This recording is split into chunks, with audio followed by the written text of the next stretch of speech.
I'd like to call the meeting to order. I'd like to welcome everyone to the Burke County Board of Commissioners regular meeting for Tuesday, August 16th of 2022 at 6 p.m.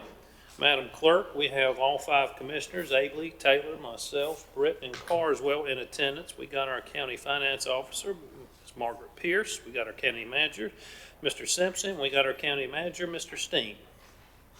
I would remind everyone in the audience to please silence their mobile devices. And if you do come to the front this evening to speak at the podium, be sure the red blinker is on so the folks watching on YouTube will be able to hear you. If you're here to speak for informal public comments, we need you to please see Madam Clerk to sign up to speak.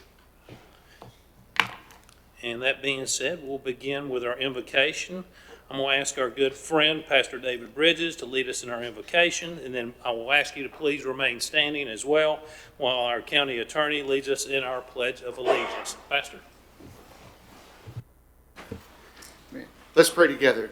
Lord Jesus, we thank you and praise you for this wonderful day that you've given us. One more chance to serve you and love you, God, in the beauty of the creation that you've made for us.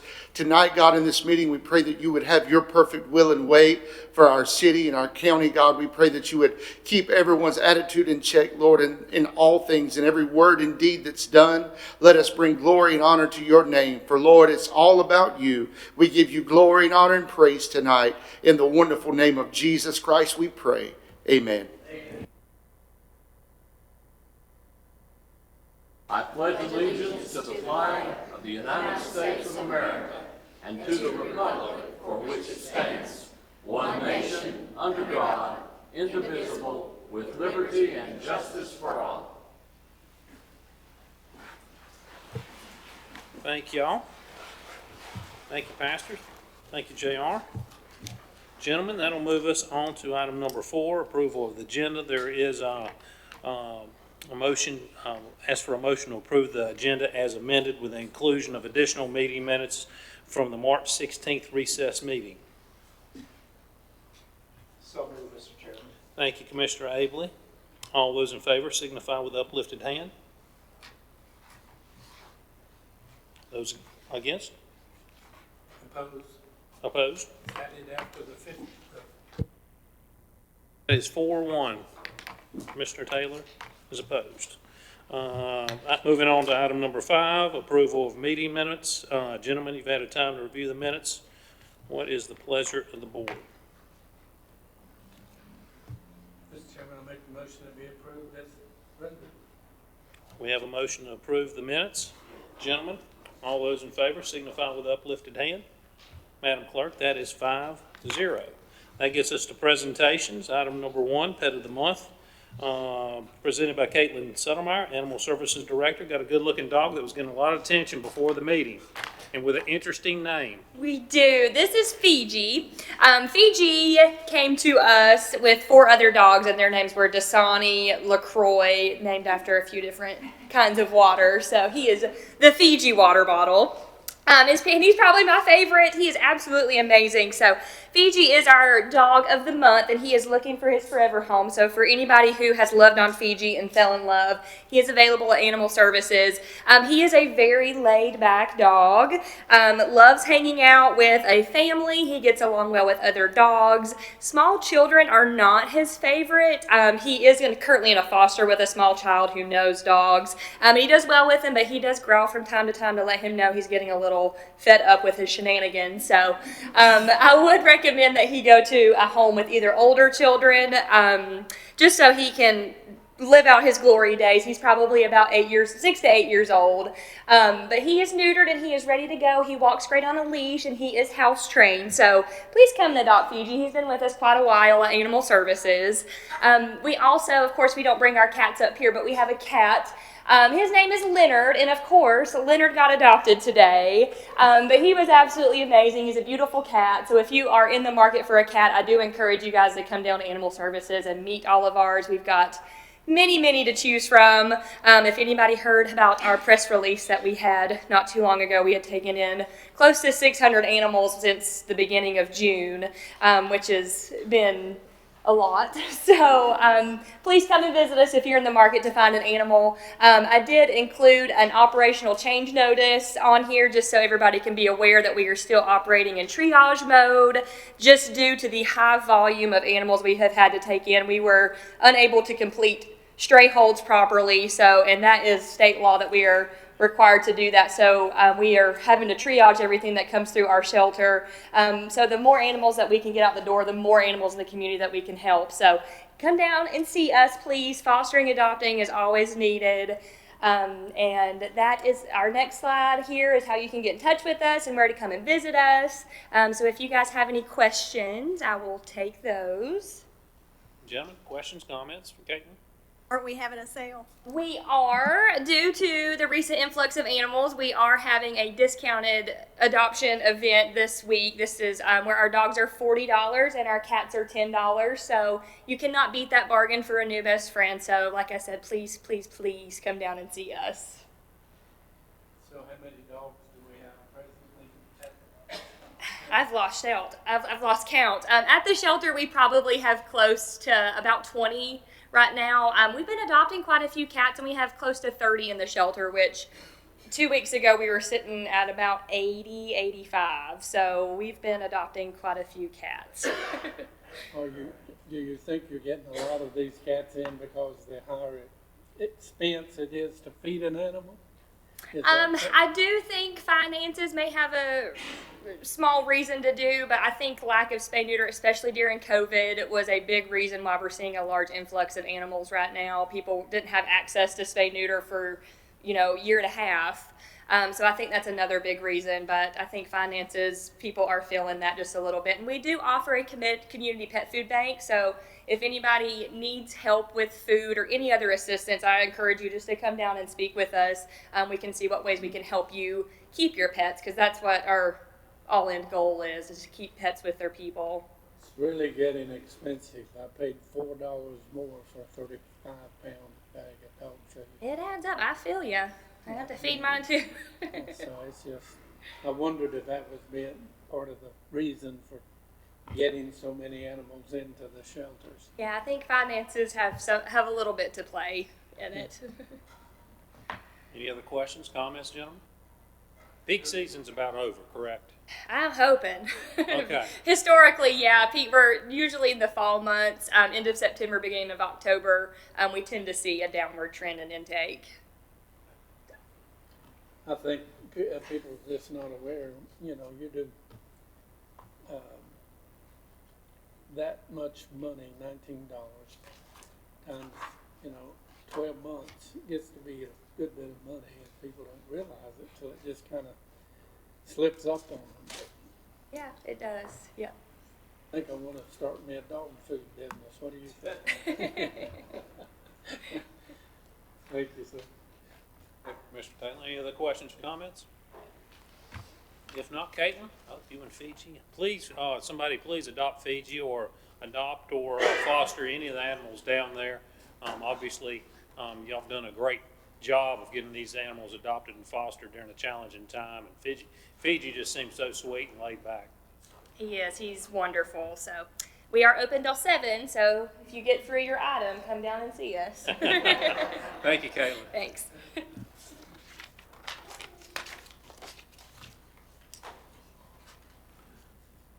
That'll bring us up, gentlemen, to item number 2, the UNC Health Blue Ridge presentation on Project Forward, presented by Kathy Bailey, President and CEO of UNC Health Blue Ridge, and I know she has a guest here, Danette Brackett, that's Executive Director Executive Director of Business Development as well. How are you? Very good, thank you. All of the commissioners, we appreciate the opportunity to speak with you tonight. We have a good news story. We serve North Carolina as part of UNC Health every day, and you can see on the map how it's spread out. See on the map how it is spread out across the state. So we'll start with who is UNC Health Blue Ridge. We're Blue Ridge Healthcare Hospitals. That's 2 campuses, one in Morganton, one in Valdez. We are Grace Heights Health and Rehab Center, College Pines Health and Rehab Center, Grace Ridge Continuing Care Retirement Community, Pfeiffer Wellness Center, Blue Ridge Radiology on Highway 321. We have an ambulatory surgery center, that's Carolina Digestive Care, and we have 45-plus physician practices spread over 3 counties, Burke, Caldwell, and McDowell. Grace Heights and College Pines, we own the buildings, we own the license. We do contract the day-to-day management of those to Sandstone. So continuing with the numbers, as I said, we're 2 hospitals licensed for 315 beds. We have long-term care licensed for 285 beds. That's 100 at College Pines, 120 at Grace Heights, and 65 healthcare beds at Grace Ridge. Our continuing care retirement community, Grace Ridge, has more than 225 residents. We have employees of a little over 2,000 and a medical staff of 250 plus providers. In 2021, we had gross revenue for our healthcare system of $1.1 billion. We had net revenue of $300 million, and that is the $800 million that we write off due to insurance and government allowances and adjustments. It cost $820,000 a day to run this healthcare system.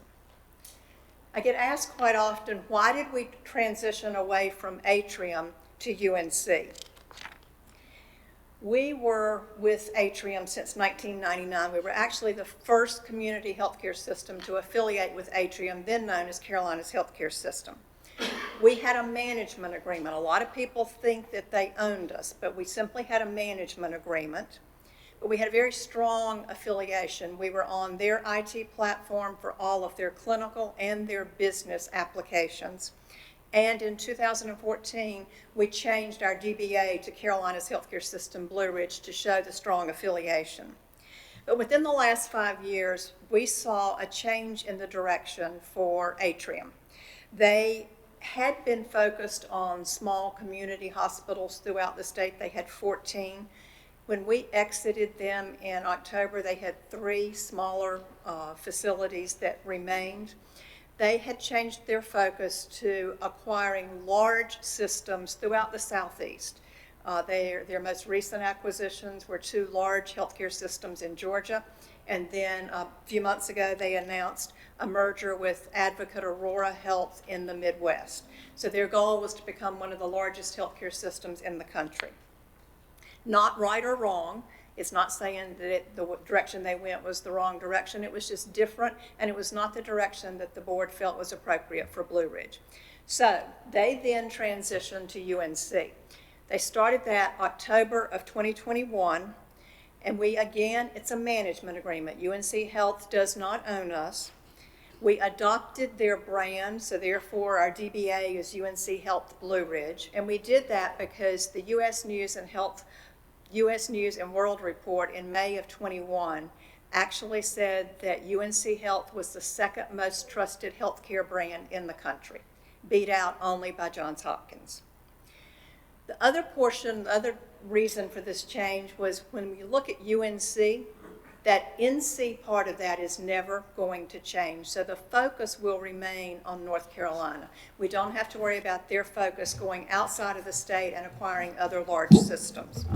They are very focused on community rural health care. They have 14 regional hospital affiliates. Only 2 are very different from Blue Ridge, and that would be the Medical Center at Chapel Hill and Rex Hospital, the large tertiary quaternary center in Raleigh. All the others are very similar to Blue Ridge. And then the most compelling reason for the change is that UNC Health is looking to regionalize healthcare across the state, and they were looking to Blue Ridge to be the hub of what they will call the Mountain Region. So as we look at the beginnings of the Mountain Region Hub,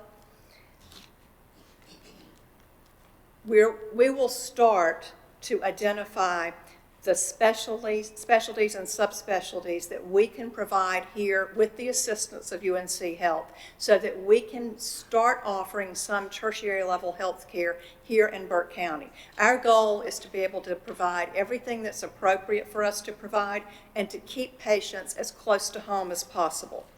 We implemented their IT platform July the 23rd. It's Epic at UNC. And in the healthcare world, Epic is best in class for electronic health records and their IT applications. We are beginning an application to become a Level 3 trauma center that will allow us to serve all trauma patients in this region. The other closest accredited trauma centers, Level 1 is Carolinas Medical Center in Charlotte, Level 2 is Mission, and Level 3 is Cleveland in Shelby. So we look to become a Level 3. We can provide care for patients that would then come to us and not have to go to the larger hospitals. With our new construction, I'll talk about in a minute, we will have a helipad on the roof of our new patient tower, and we are in the process of recruiting trauma surgeons. And it allows us an opportunity to expand graduate medical education. We are beginning an affiliation with Campbell University School of Medicine so that we can have medical students again. But right now, we have 36 residents and fellows that are trained right here in Burke County. We have an internal medicine residency, we have a gastroenterology fellowship, and a gerontology fellowship.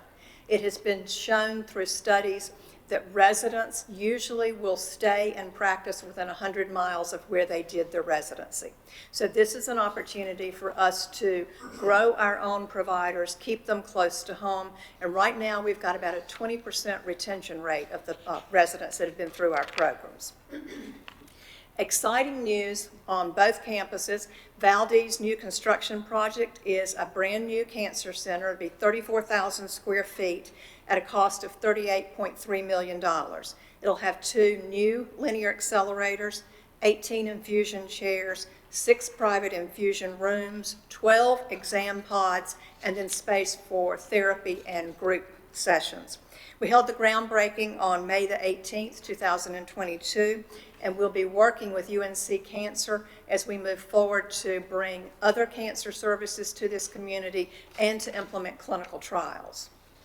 And here in town on the Morganton campus, our new construction project is a 6-story patient tower. It's a cost of $118 million.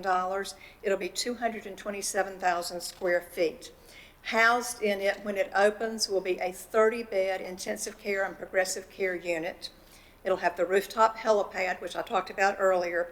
There'll be 3 shell floors for future expansion as we grow tertiary level services and become the hub for the UNC's mountain region. And it'll have a new expanded emergency department. It will almost double the size of what we have now. It'll include 30 beds, 4 trauma bays, 16 exam rooms, and 10 behavioral health rooms. We feel that Blue Ridge and what we bring to this community is a good news story. We enjoy being the provider of choice, serving the people of this community, and we truly feel that we are friends and neighbors taking care of friends and neighbors. Be glad to answer any questions. Thank you. Gentlemen, questions, comments? Mr. Chairman, just one comment. You notice Valdez, you mentioned Valdez, and I don't know, you probably don't know, but I thought I had COVID and went to the emergency room, and they found an 80% blockage in one of my arteries. And they shipped me to UNC up here, and I've never had a nicer experience with a hospital in my life, and I congratulate that whole team.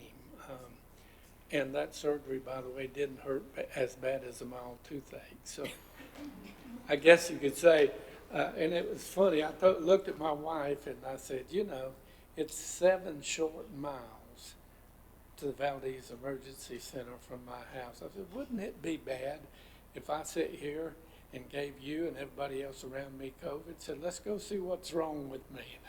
That's what we did. But anyhow, very good experience, and I congratulate you and the staff and all the people that make up the many employees at UNC Blue Ridge, because it certainly was a blessing and a wonderful experience to be sick. Thank you. We like those good news stories. Thanks, Commissioner Taylor. Kathy, can you just simply tell us what's the difference between level 1, 2, and 3 trauma? the level of service that you can provide. Level 1 is normally at your large tertiary centers. They have much more subspecialties. They have 24-hour neurosurgery, heart capabilities. Level 2 is kind of in between. It has some services available, but maybe not 24/7. And then level 3, we have to have a trauma surgeon, and we have to have other specialties available, but we would not be required to have neurosurgery and cardiovascular surgery. Kathy, I just want to take a minute to thank you again for your staff and what you do for us here in this county. I appreciate the switch from Atrium to UNC. I think the vision was totally different, and I think you and your folks recognized that from the very get-go, and you made the conscious decision, or your board did, to go with UNC Health, and we do appreciate that.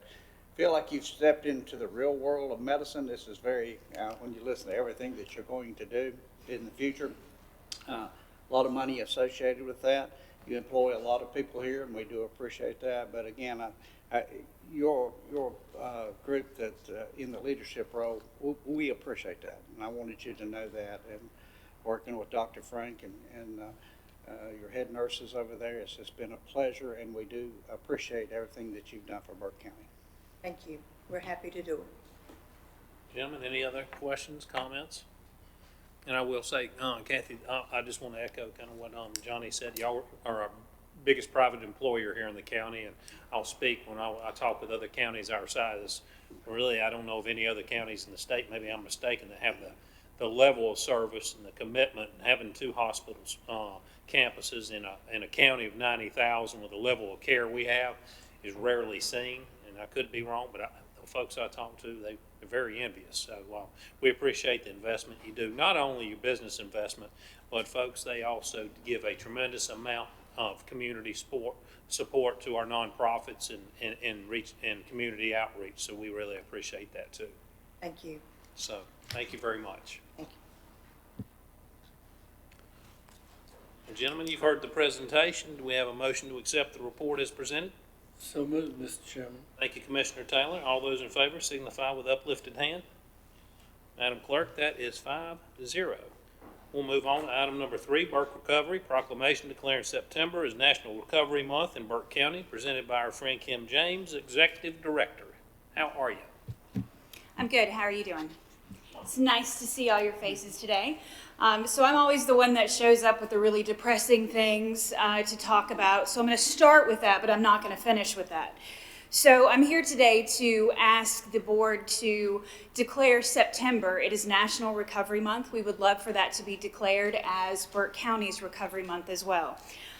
So the proclamation that you have before you talks about average age of first use. And I know you've heard me say this, but I think it's one of those things that bears repeating.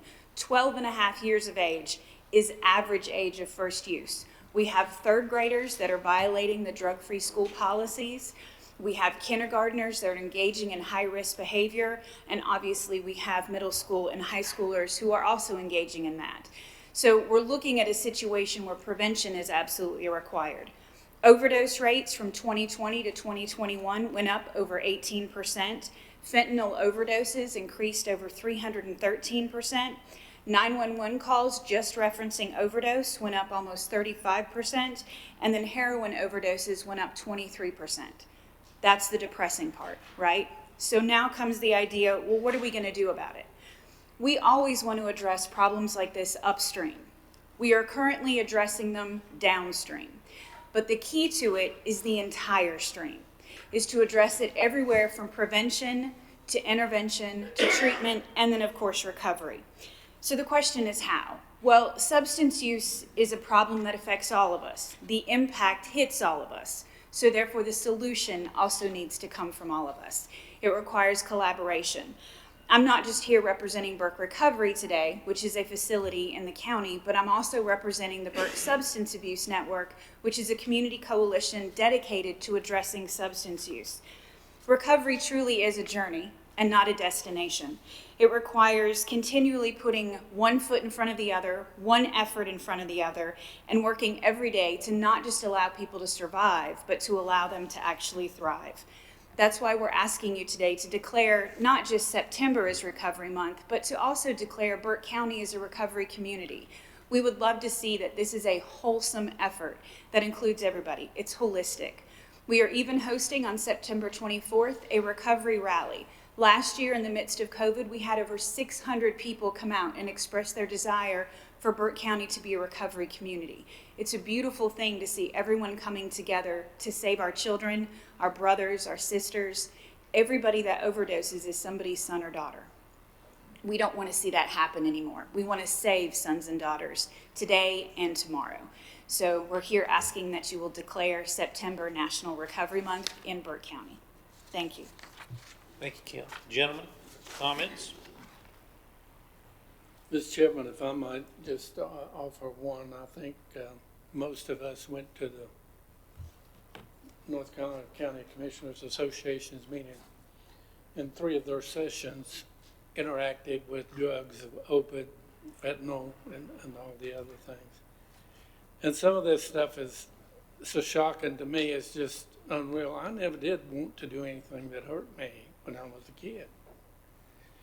And my dad made sure we didn't do anything to hurt anybody else. Now, he had 16 children.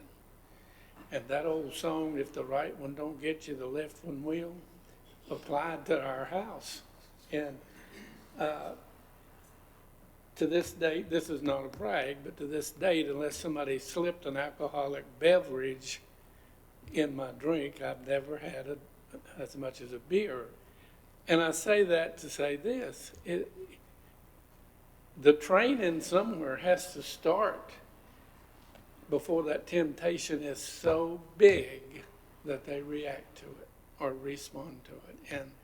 And to think of 12 and a 12.5-year-old would even think about taking something that would take their life, it's beyond my comprehension.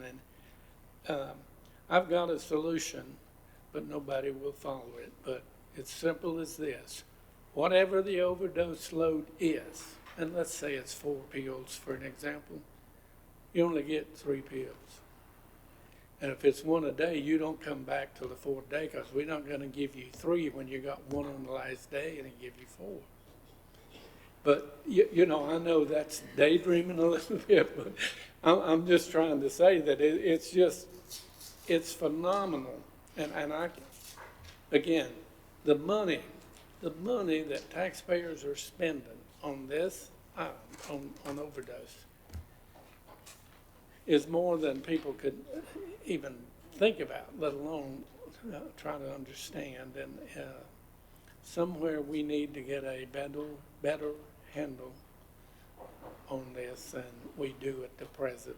And I'm just kidding you with my formula. I know nobody's going to give three pills, but you can see the point. That is, if 100 aspirins will overdose you and kill you, don't put out 100 aspirins in a bottle. Put 25.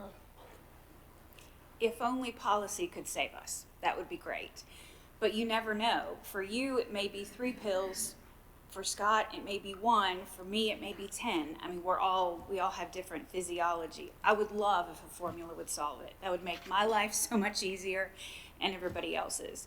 But that's the key to prevention, right? Is to teaching young folks and also their parents the dangers of even trying it to begin with.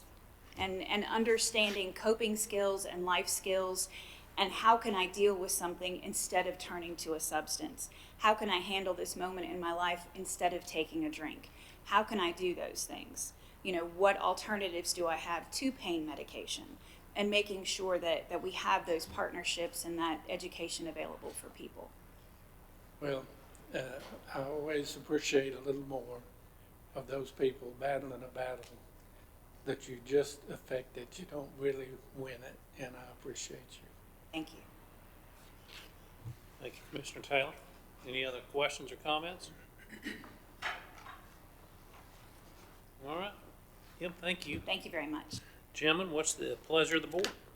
Mr. Chairman, I move to approve proclamation number 2022-04. Thank you, Commissioner Britton. All those in favor signify with uplifted hand. Madam Clerk, that is 5-0.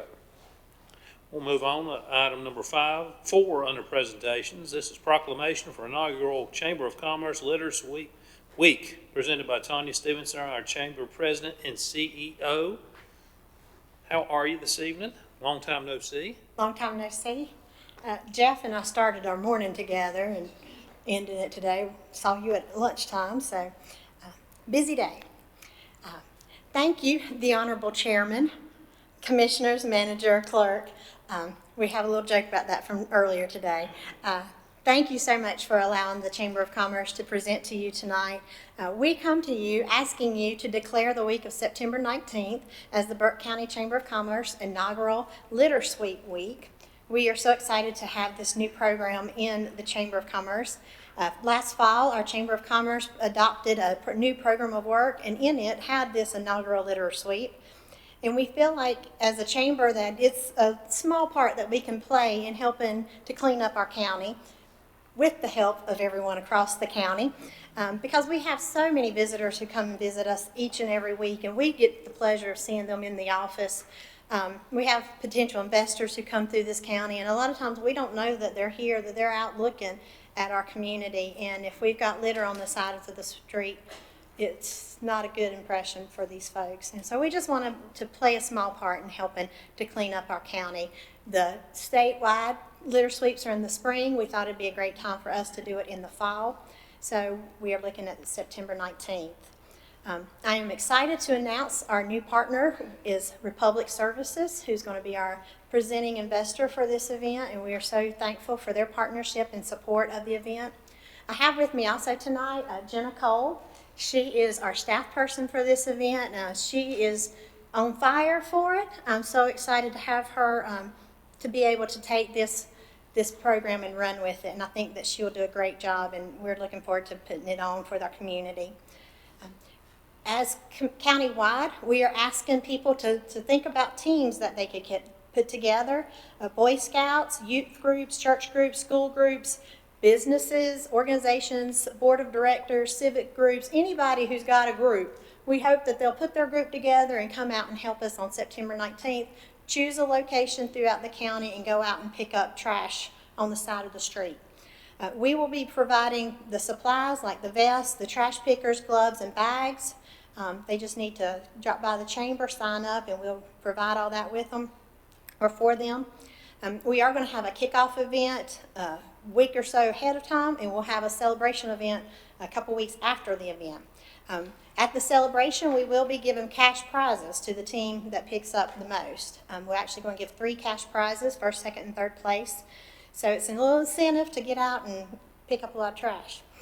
So we have more information on our website if anybody's interested, burkecountychamber.org. They can find it there, or they can always call the chamber and we'll be happy to talk to them about it.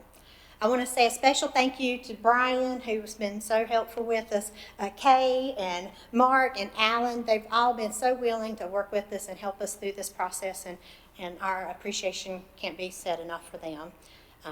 So other than that, I'll be happy to answer questions, and I thank you, commissioners, for allowing me the time tonight to speak to you. Thank you, Tanya. Gentlemen, questions, comments? Be nice to have our roads and streets cleaned up. I appreciate the effort, and we will thank the volunteers in advance. Thank you. Absolutely. Thank you. Thank you, Commissioner Taylor. Any other questions or comments?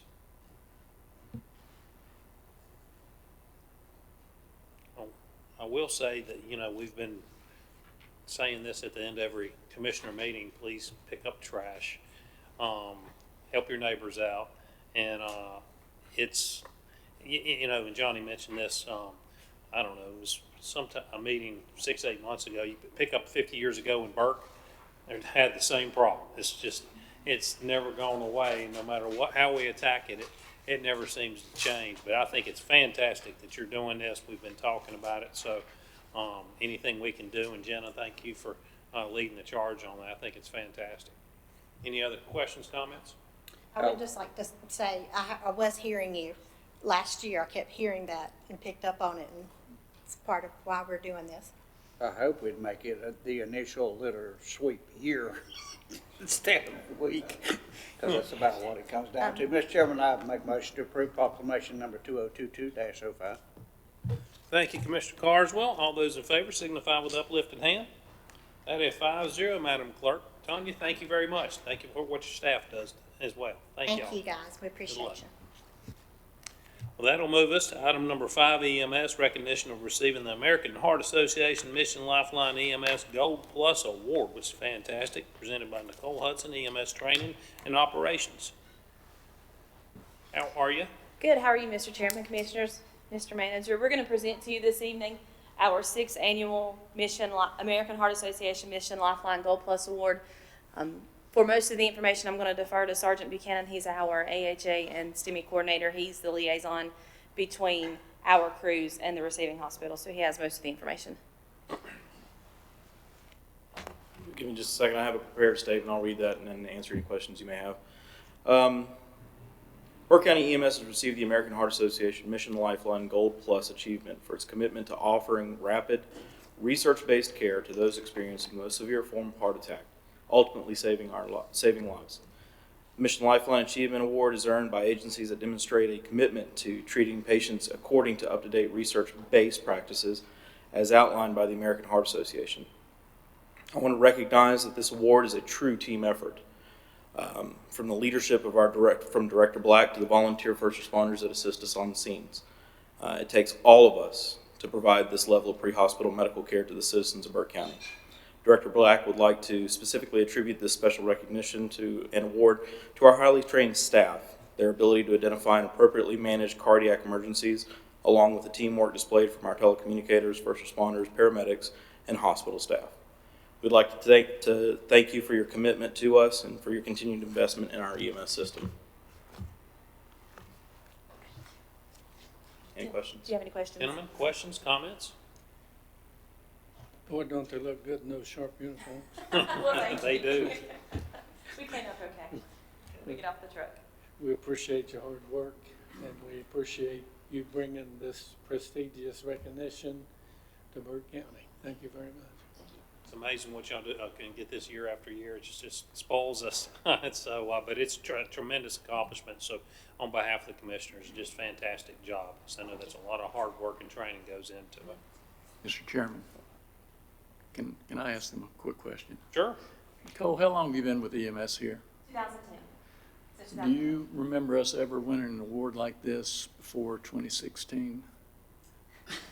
Without showing a lot of pride on my part, no, we did not, because we had never applied for it for 2016, the first year I applied for it. Because I know the board here has done a lot to support EMS with equipment and training. Absolutely, and we could not, especially this last year with the amount of equipment we've added under the ARP funding at your approval, the level of care we provide, I think I speak for the service, the level of care we provided in the last year has went through the roof, astronomically changed. So we're very grateful for that.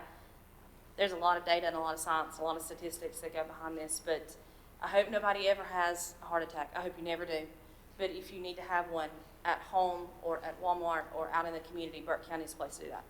We are the best in the area. We are the best this side of the country as well. So we're very fortunate to be here. Fantastic. And any other questions, comments? It's okay. That's it. I just wanted this board to get the credit it's due. Absolutely. Absolutely. Once again, fantastic job. Thank y'all so much for all you do. Thank you. Chairman, maybe we could invite our audience to join us and give them a round of applause for that. Absolutely.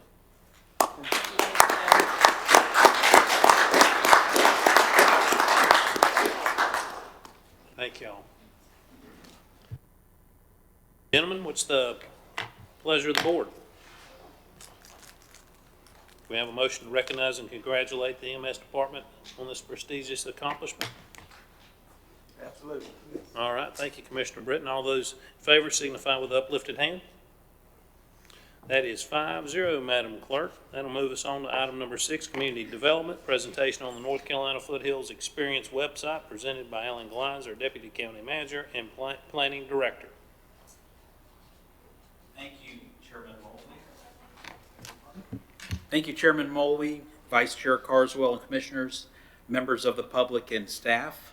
We have a presentation today by my friend Allison Adams, who's the Community and Regional Planning Director with the Western Piedmont Council of Governments, who will share the North Carolina Foothills Experience app that her team developed for the 4-county region of Burke, Catawba, Caldwell, and Alexander counties. This is a recruitment tool for new workers to our region who will also help local residents learn about the many things happening in our region. These types of collaborations are so important as we try to attract job seekers, young people, families, and retirees to our community. Just this week, Business Facilities Magazine, which is a corporate site selectors magazine, as a part of their 2022 Global Rankings report, rated the Hickory Metro, which includes Burke County, within the top 10 places for manufacturing in the entire country for mid-sized regions. Actually, we're number 8 out of 10. That's important. As our 4-county region competes with other regions for new businesses and manufacturing facilities, tools like the North Carolina Foothills Experience will support those recruitment efforts. Incidentally, there were so many other categories where North Carolina rated within that top 10 list. There was business-friendly climate, number 1, North Carolina. Life Sciences Hub, Bioscience Leader, manufacturing output as a percentage of the gross domestic product, number 7 out of that top 10 list. The Tech Talent Pipeline, we were number 4 in the nation. Healthcare jobs, number 9. Customized workforce training, we were number 6. That's thanks to the community college system across the state. Semiconductors, number 8. Recovery leaders, number 6. Too many to list. I didn't go through the whole list because there were so many more. The North Carolina Foothills Experience will be another tool to help support growth for Burke County. So thank you, Allison.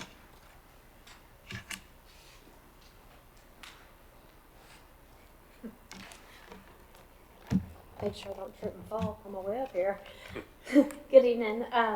Thank you, Mr. Chair, Commissioners. What I'd like to do is I'd like to share the tool with you. I want to talk a little bit through, let me just get my screen pulled up here and get this thing reloaded. And then I think, let's see. I think it's because it's sat here so long. Let me try to reload it.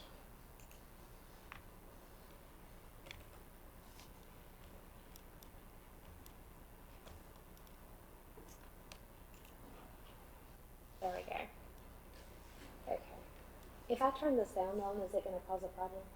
If you turn the volume up. Yeah, on this. I don't think it's going to work. Anyway, okay, so we'll just roll with this. It's fine. So this is the beginning of the app that you see whenever you open the web page. We bought several domains, and it's www.expncfoothills.com. This was a 2-year project. It was funded by the Economic Development Association CARES Act money.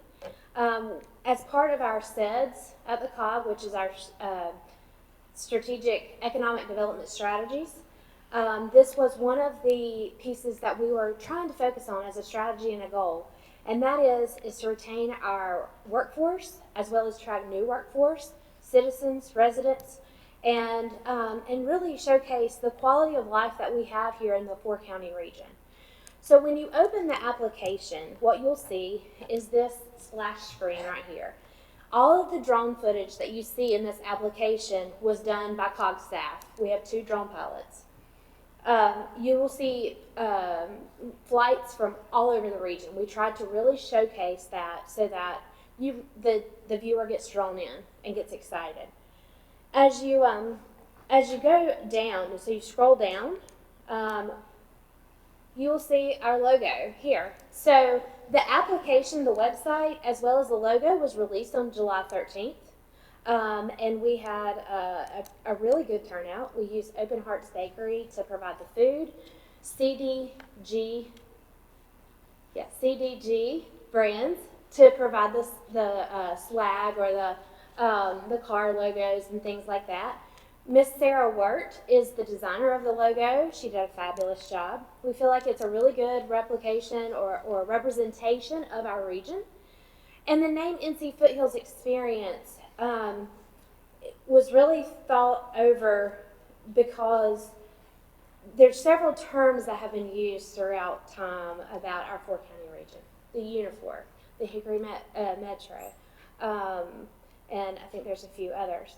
So we wanted something that would speak to everyone, not just a certain group. And so we're all the foothills. That's what we recognize, and that's what we want everybody to have, a foothills experience. So the word experience, what we also thought was very important about this tool is that some of the smaller towns and cities that don't really have the funds to be able to market themselves and their experiences, they could take this, use it, and then stick their name in front of the word experience, and they have a marketing tool. So with this, we wanted to focus on quality of life in the region, and we have plenty of fun and culture on tap. The data shows that we are losing our population between 18 and 45. And one of the things that we're trying to really prevent with this is to show folks, hey, there's plenty to do in this region. It's wonderful. It's a wonderful place to live, work, and play. So as you scroll down, when you get to the website, you'll see the logo. It'll explain a brief explanation of what the tool is supposed to do. And then we devised 4 main categories. And we identified these categories as the top 4 that really attract folks and retain folks. So the first one is outdoor adventures, and they're all color-coded, and then we'll walk through it. So outdoor adventures is our hiking, our biking, our recreational opportunities, our greenways, boat accesses. The next one is fun places. So those are all of our cultural amenities, our museums, libraries, festivals, and downtowns. The next one is farm fresh. And this really became very apparent during COVID that when everybody got nervous about going to the grocery store to get fresh produce and things of that nature, and you were kind of scared about, well, who's touched what and what about COVID? So we really wanted to capitalize on our local farms and our farm to table with our You Pick Farms and our roadside stands and our local butchers. And then the last one is cool spaces. So local breweries, wineries, distilleries, coffees, bike shops, outfitters, they all go hand in hand, especially you typically see them with recreational experiences. So on the weekend, you're going to go out to Fonte Flora, maybe grab a beer, maybe take a hike. And so we want to capitalize on that. So as you scroll down, there is a drone video that it's longer in length. It shows a lot more of the region here. We also wanted to make sure that we showed our proximity. And when folks are looking at proximity, especially for recruitment of business and industry, they want to know, how close are you to the airports? You know, where's Charlotte? Where's Greensboro? Where's Asheville? So we showed them. We're not that far away. We're actually a good distance. And even if you don't work here and stay here, you can day trip here. And then, of course, we wanted to pay homage to our stakeholders and our partners. So all of our local governments, our chambers of commerce, our visitors bureaus, our ag extension offices, our schools, our downtown associations. We had over 75, 80 stakeholders that we pulled into this project to make sure that we hit all of the areas to make this tool work for as many as possible. So as you scroll back up, so what you're going to see is you can take a trip. So the first thing we're going to do is we're going to go to cool spaces. And I'm going to focus on, I'm going to go down here, and I'm going to click on Perry's Berries. So the first thing that you're going to see pop up when you click on that icon, there's going to be sometimes a drone video. And remember, all this is done in-house. There's also going to be more information. So this will take you directly to their website. So you can get there, you know, get more information, etc. The other cool thing about this is you can do driving directions. So how do I get there from point A to point B? It's a quick, simple, easy tool to use. And then as you get, oh, I'm sorry. I gotta remember not to do that. There's also photographs and there's descriptions. This is 508 compliant, so there's descriptions of everything. That's part of EDA. You have to make it accessible. And as you can see on the left-hand side of the screen, there is a list of what the icons actually represent on the map. So let's say, okay, we traveled to Perry's Berries, and that's one of our cool spaces because it's a vineyard. And now we want to go to the farm. And so we're going to go to Nob Hill Homestead. And so it'll give you a description, again, more information, driving directions, and beautiful photos. We had so many people contribute photographs and information. People were very engaged in this and very excited. So again, the farm fresh. And then, so, okay, now we're done with Perry's Berries. We've done Nob Hill. Now I think, well, let's just go do something fun. So we're going to go to a point of interest. And if you notice, the map doesn't, so when I scroll in and I want to plan my adventure, the map stays. So if I go back to Farm Fresh, it stays where you are. So you can literally plan a day trip in proximity. You know, if you're 10 minutes from everything, fine. If you're 30. But you can plan your whole entire trip. So we're going to do the annual Wild Engine Festival. And so again, you have beautiful photography. And this was compliments of Valdez Downtown Association. And then, so when you see this on the fun places right here, this is districts. So there's also drone footage of all the historic districts, downtowns, so people can actually fly and see. We want them to have an immersive experience. So when they're on a greenway and they're traveling the greenway, they're not way up in the air. They're literally on the greenway path. It's almost like they're running on the greenway. So you can feel the experience to say, yeah, I want to try that, or no, it's not my cup of tea. We're going to go try something different. And so it really allows folks to have an informed choice. Outdoor recreation. So one thing I want to, let me see if I can jump over here real quick. I want to go to Catawba Meadows Farms, and I will share this drone video with you.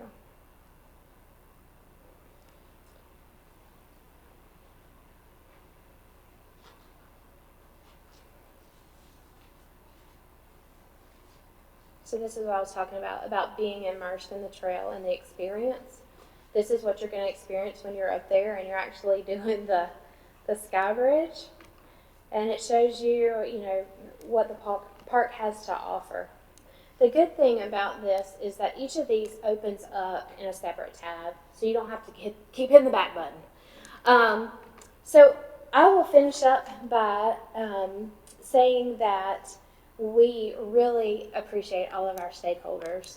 They have been an enormous help in putting this together. In fact, without them, this would not be what it is. We are looking to grow the tool. There are 2 other phases that we would like to do. Like I mentioned, this was originally, or the idea is a retention and recruitment tool.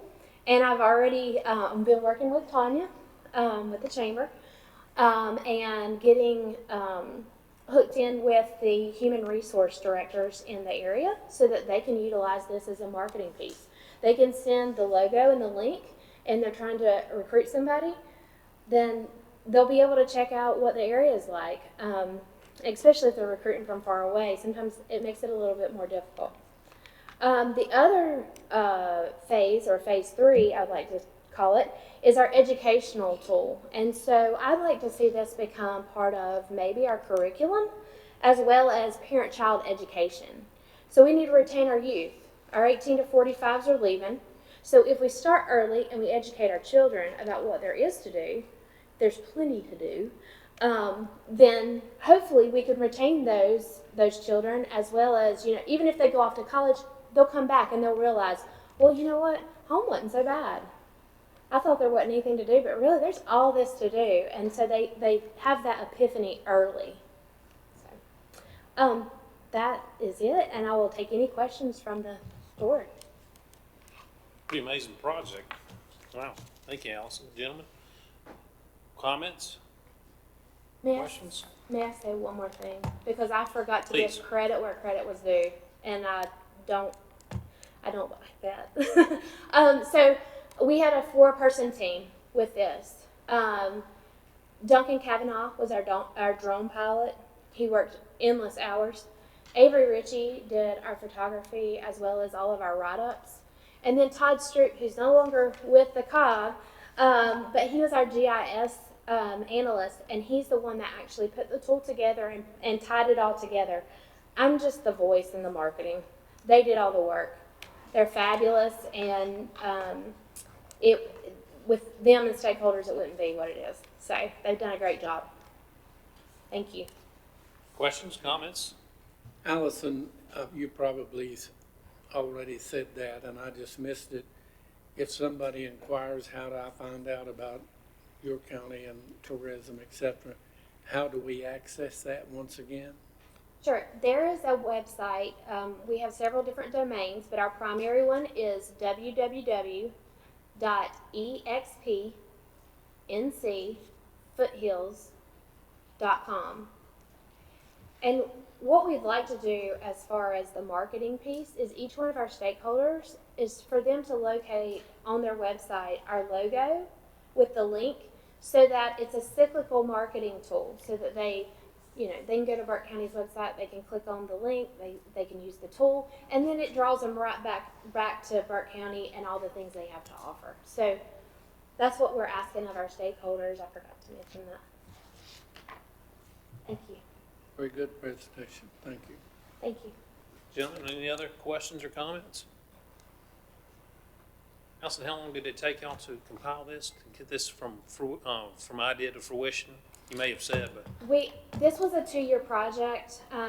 We got started a little later, so I would say probably a year and a half, probably when you really want to get down to it. Thinking about how to make the tool work and kind of getting all the people together before we really kicked it off and started it. So I would say a year and a half, hard work.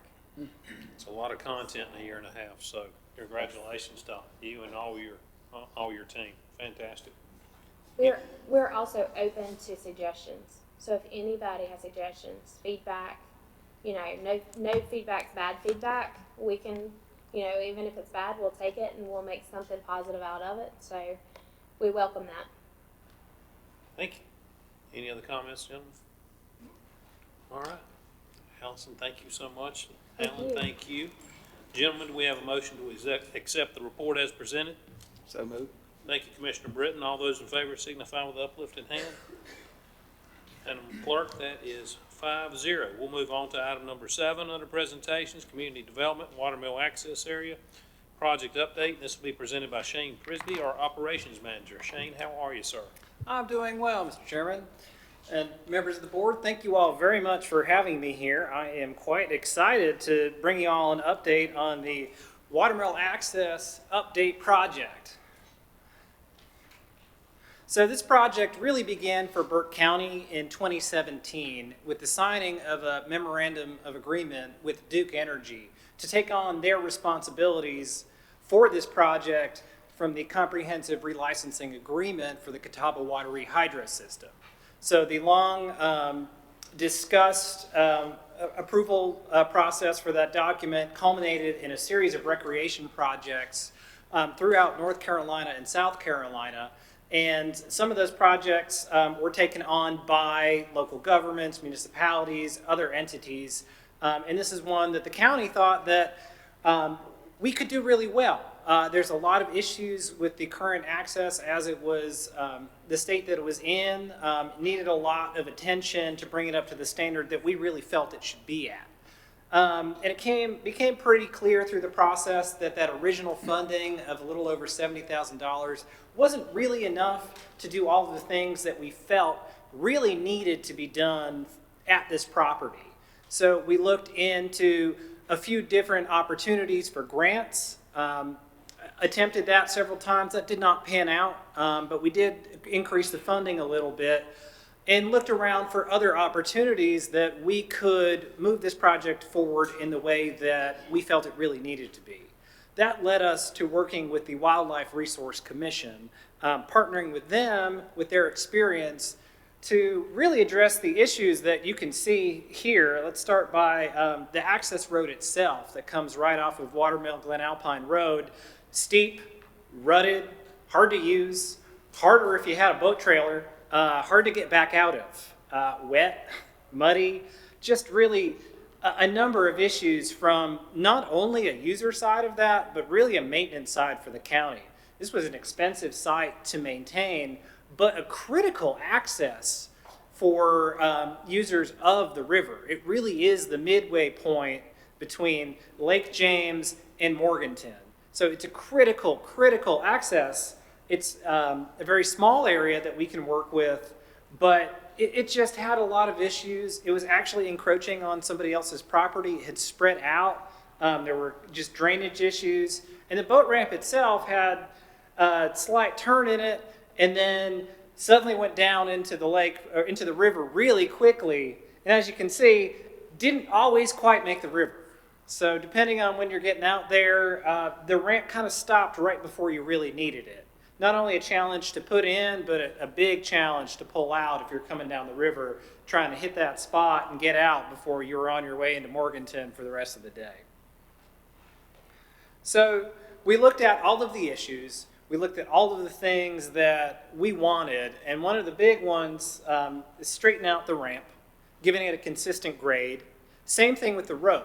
We want that to be even, straight, so you can come in, you can back in there with the trailer. It's going to allow for bigger watercrafts like a drift boat, non-motorized recreation, but something that you can bring a trailer in and comfortably back in down to the river, launch your craft, park your vehicle, and go enjoy the time that you have to spend out here and not trying to spend all your time just getting to the water itself. And one thing that we did not want to give up was paving the site. That was something that we all felt very strongly had to happen. And when we ran the initial numbers, we came up just shy of paving. And we talked to Wildlife and we said, well, we just can't give this up. What are we going to do? And as part of their partnership, they said, we'll take on any expense over that amount. We'll find some funding that we have available to make that happen. We don't want to give that up either.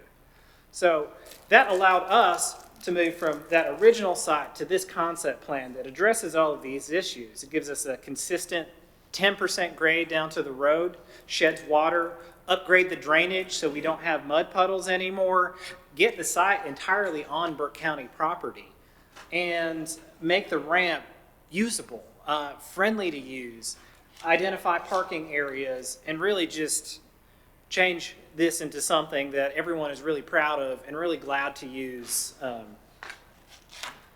And so we started that process. It took a while for the initial engineering. It took even longer for the permits. There are 7 permits, easements, just the different variances that we need to get. This is a complex process when you talk about working in a river. We talked to Army Corps, DEQ, and everybody in between to get these permits. And I just wanted to show that list for everybody that for a site so small, it is a really complex project to get off the ground. So we're really fortunate to work with the Wildlife Resource Commission's construction crew. They're a phenomenal team. And they had some availability open up in their schedule. So we were able to start ahead of our timeline in May, and that allowed us to break ground, and they moved quickly.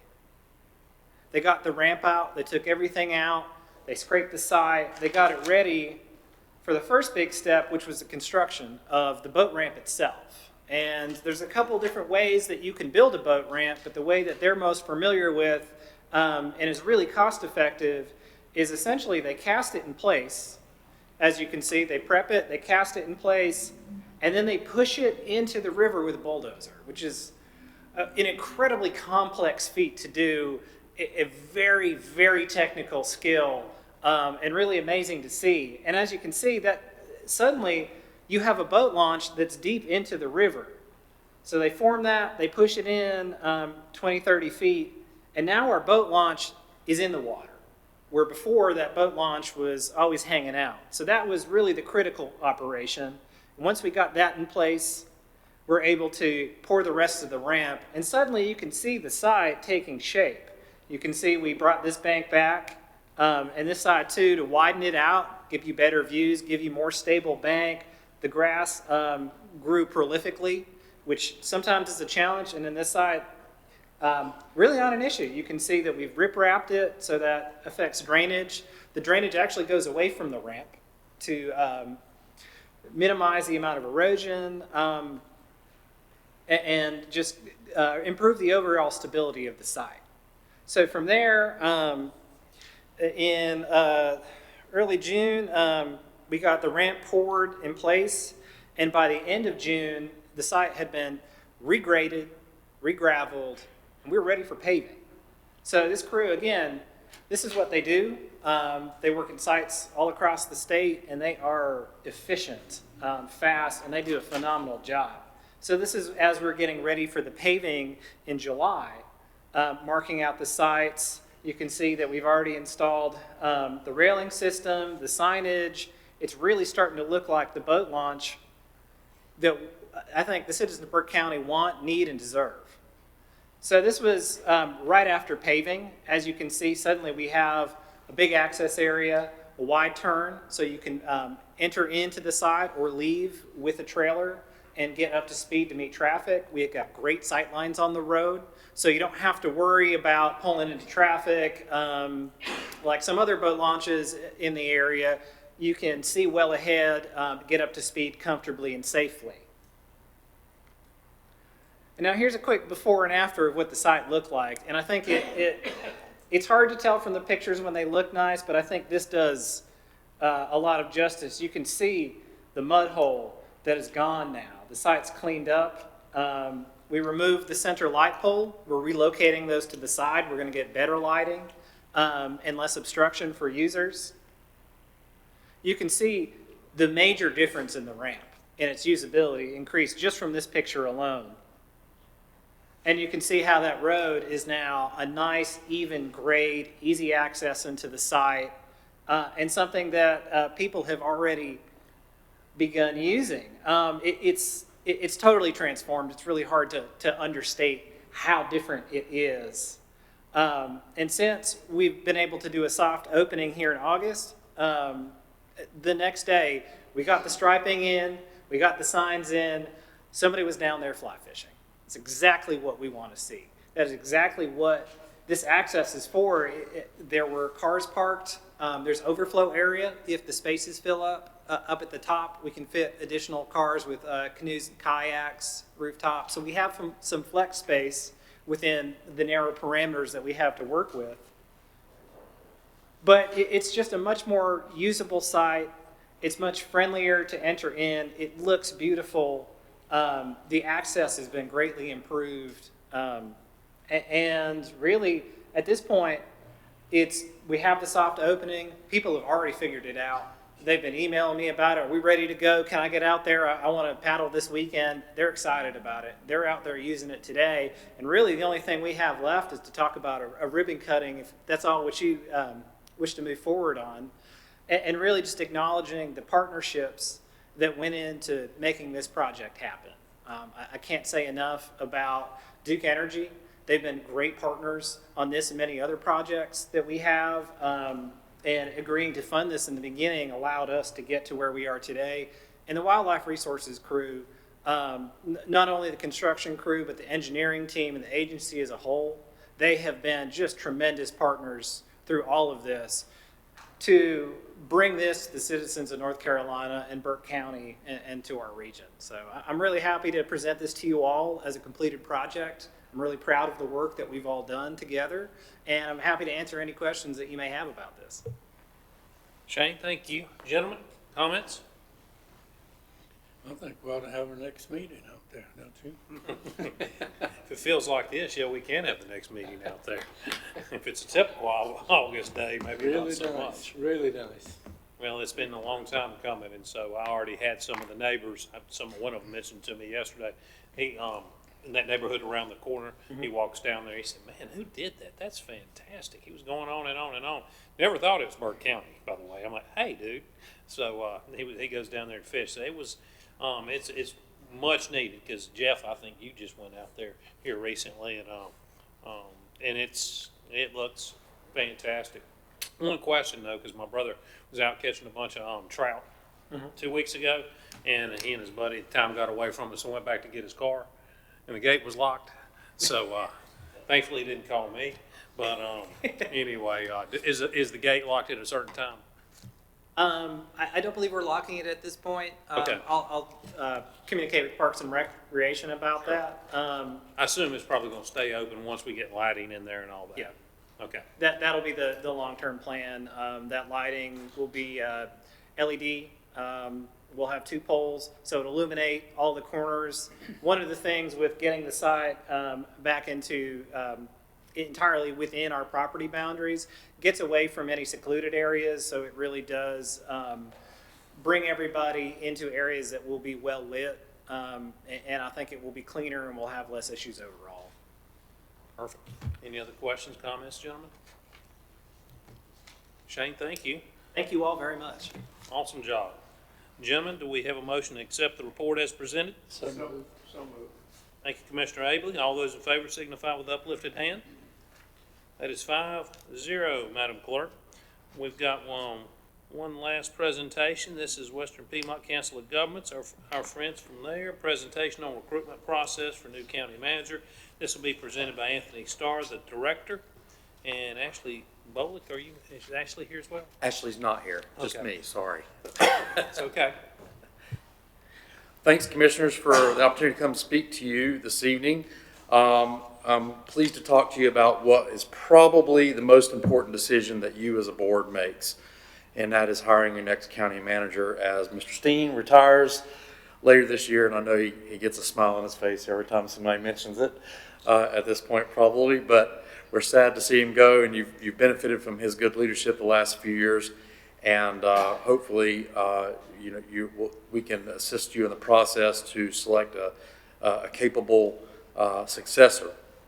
So for the benefit of the public, just a few things about us as a COG, and of course you as the commissioners realize that you're one of the 28 owners of the Council of Governments, and Commissioner Abley serves as your delegate, and Commissioner Carswell serves as the alternate delegate to the board, and we're governed as a governmental agency by our local governments that own us in Alexander, Burke, Caldwell, and Catawba counties. And so we have about 66 professionals that their purpose is to serve our local governments. And so we do a variety of things from community and regional planning, as Allison Adams showed you some of the work that they do, to community economic development, to housing, workforce development, aging services, but also administrative services. And so one of those administrative services is assisting our local governments with the search for their town and county managers. And our goal is to make this process easier for the board. Some of the recent searches that we've managed, we've done most of the manager searches in the region in the last few years, but they include Caldwell County, the city of Conover, city of Newton, town of Catawba, town of Hildebrand, Gamewell are just a few examples of the manager searches that we have facilitated and managed on behalf of the governing boards. And this allows the board to focus on the candidates instead of all the logistics involved with the hiring process. And so we provide assistance with the advertisement, the applications, the screening, interview questions, scheduling the interviews, observing the interviews and offering insights, background checks, and those sorts of details. In your packet, you have an overview of the process, a document that kind of outlines a few details about it. But let me say that something that you already know, but for the public's benefit as well, is that this is a confidential process under state law, and you as commissioners will not have the option of discussing any of the candidates with the public, despite whatever interest there might be. You can talk about where you're at in the process, of course. You can say we're advertising for the position, or we're in the process, or we're going to do interviews soon. You can say that sort of thing, but you are not able to tell anyone about the candidates that you are considering or the applications that you've received. You do not have the option of making that public under state law. In fact, not only is it a liability for the county, as I understand it, it could be a liability for you personally as commissioners if you violate that. So we laid out a little bit of a process here. If you are, eager to want us to assist you, if you do want us to use our service, the next step would be a closed session to go over some additional details. But some of the examples might be like next month or in the next couple of weeks, next few weeks, we could advertise the position. We recommend that usually be advertised for at least 4 weeks. Myself and our HR director, Ashley Bullock, would receive and review those applications based on the criteria that you establish as a board. And we would identify the top 8 to 10 candidates for you based on that criteria that you establish. We'll give you those top 8 to 10 candidates with key observations and summaries about each of those candidates, but you will receive all of the applications, but we will identify the top applicants for you. And I would say that one point that I would really emphasize is that you retain control over the decision making for this process. We're not here to tell you who to hire. I might have my own opinion, and someone might ask me who you ought to hire, but I'm not going to share that, because at the end of the day, this is about for you to determine as a board who is the best fit for Burke County, and you as the elected officials are the best suited to make that decision, not me. But we are here to make that process easier for you. So once we collect those applications and we identify those top applicants, we would review those with you in closed session, those applicants in closed session. You would pick 3 to 5 candidates to interview, and through informal or consensus decision making, and then we would contact the candidates, schedule all that for you as well. Typically, for both the review of the candidates and both for the interviews, typically only the board, the county attorney, and COG staff are present for the candidate reviews in closed session. We'll provide you a list of standard questions. Of course, if there are particular topics you want us to incorporate in those questions, we can do that. We'll write those for you. You'll get to review those questions and make sure you're comfortable with them before we get to the point in which we're doing the interviews. We'll also give them a scenario where we give them information about the county and ask that they prepare a 10 to 15 minute PowerPoint presentation as part of the interview process. That allows you to obtain greater insight about the candidate's presentation skills, charisma, personality, their analytical abilities, and that sort of thing. But as I stated before, all interviews would be in closed session under state law, and COG staff would observe the interviews. We wouldn't be actively involved in the asking of questions during that, but we would offer insight and relevant comments in between interviews. And again, as I mentioned, only the board and county attorney and COG staff are usually present. You can have the option of having the interviews off-site. There's some advantages for that for privacy reasons and protecting the identity of the candidates. If you choose to do that, you can have those at the COG office, and that's where we commonly have the interviews, but we are flexible in where you choose to have those. You would then select the top candidate. We'll conduct a more intensive background check and return the findings to the board. And then we can set up a second round of interviews for candidates, which is usually common, especially if you just want to make sure that the person you're meeting with is the person you want, or if you've narrowed it down to 2 and you need a second round to help you decide between the top 2 candidates. That is very common, and we usually do recommend that you have a second round either with the top person or the top 2 people.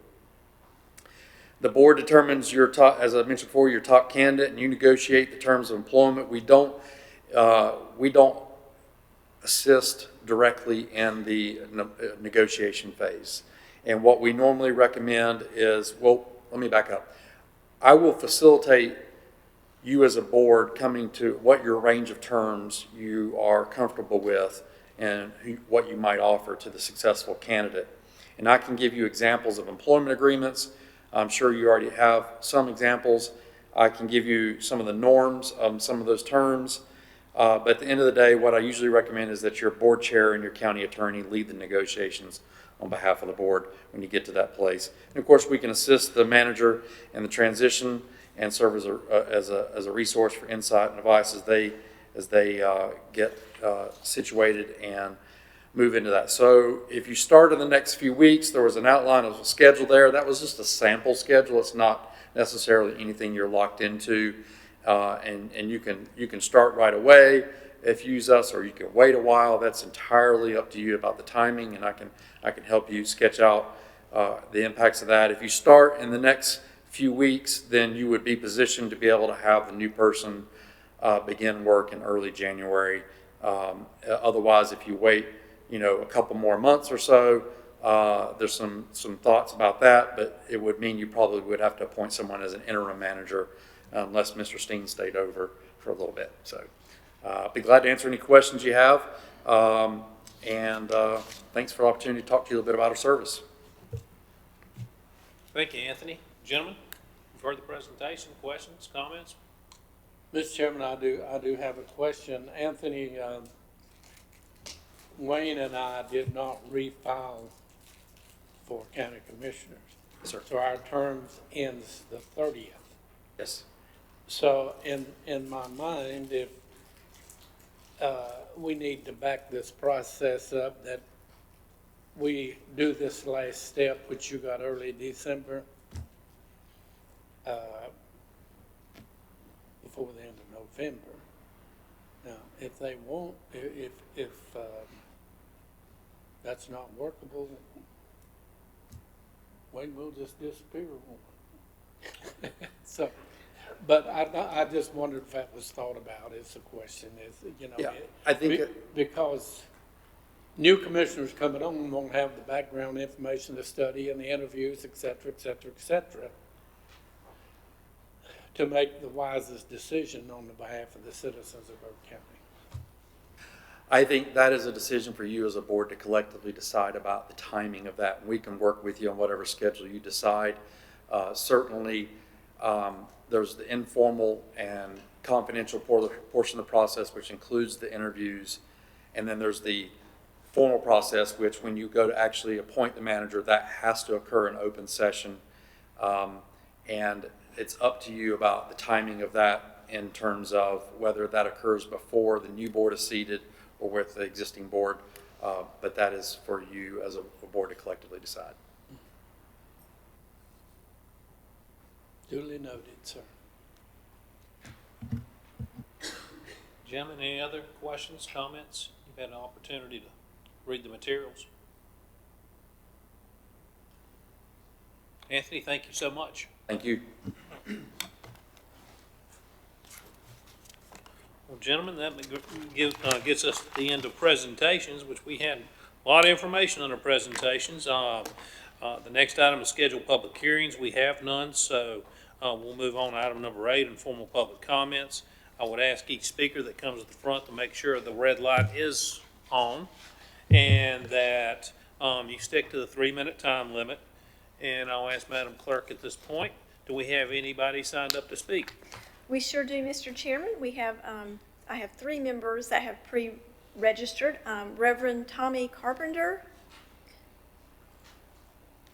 You want to? I'll cut the mic off.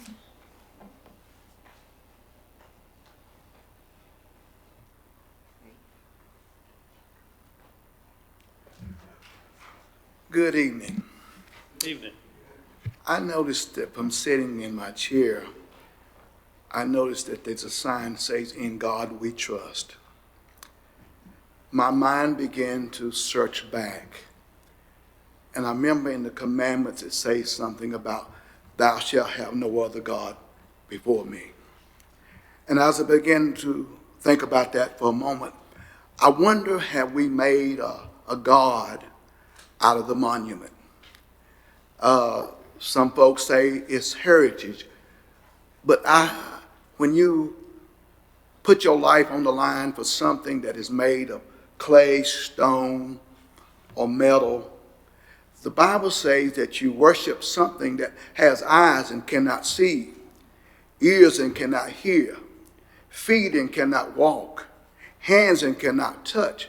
And then the Bible sums it up and says, and it has no breath in them. I was born in Burke County. I was assembled at the courtyard house many times, and I always wondered, there were signs like colored bathroom, white bathroom, colored water fountain, white bathrooms or water fountains. And I began to look at the Bible, and the Bible says something about reconciliation. And it talks about Jesus dying that we might be reconciled. He said, if any man be in Christ, he's a new creation. And he's given us as Christians as the ministry of reconciliation.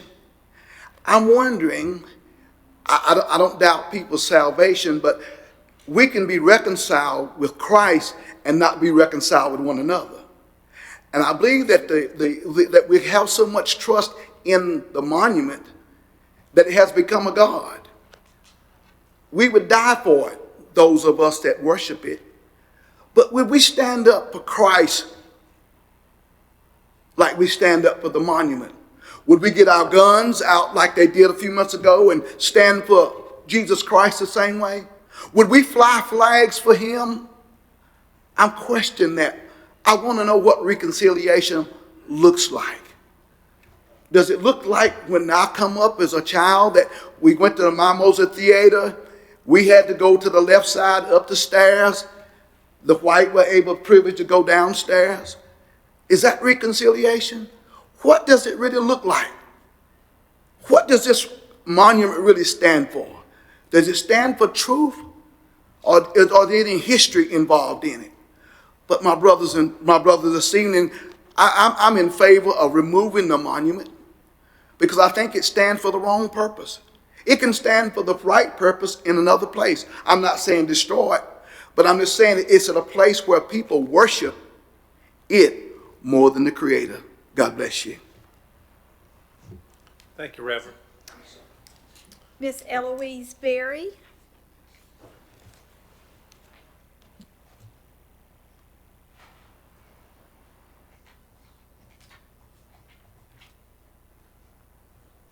Good afternoon, Commissioners. I am here on behalf of the monument statue also. I think it's a racist thing, and I have an experience with it. Back in the 1970s, our great Burke County gave the Ku Klux Klans the offer that they could march here in Burke County, which they did. I had been to work that day, came home, came shopping, standing on the street, and a police walked up to me and said, ma'am, said the man over there in the white suit said, I need to search your pocketbook, said, because you have a gun. I said, no, you will not search my pocketbook. I have no gun, and I'm going to stand here on the street. Didn't even know that the Klan was going to be in town.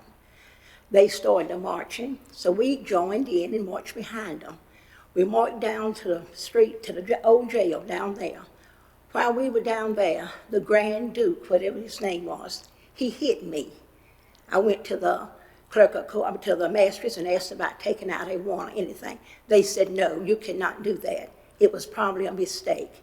So everybody came on back up to the street. And what hurt me the most is that he got right at that statue and started praying. And the first words that come out of his mouth was, you black people ought to be glad that we let you live here. Now to me, I mean, out of all the places he could have stood uptown, he stood right at the foot of that monument. To me, if that wasn't racist, I don't know what it was. And our great Burke County that I was raised in, born in here, been here all my life, gave them, and they're not the only county, but I would think more of Burke County, gave them the permit to walk and come through our town, somewhere that we have to live. Maybe that doesn't mean anything to you all, but it meant a lot to me to know that I couldn't be free on my own street, that a police would walk up to me and tell me, I need to look in your pocketbook, because a white man told him I had a gun in my pocketbook. He didn't see no gun. But that lets me know that we got a lot to do here in Burke County. That may be happened in the 70s, but I'm 80 years old, and it still sticks with me today. And that monument, I think, needs to come down. Thank you. Thank you, ma'am. Miss Carla Kincaid.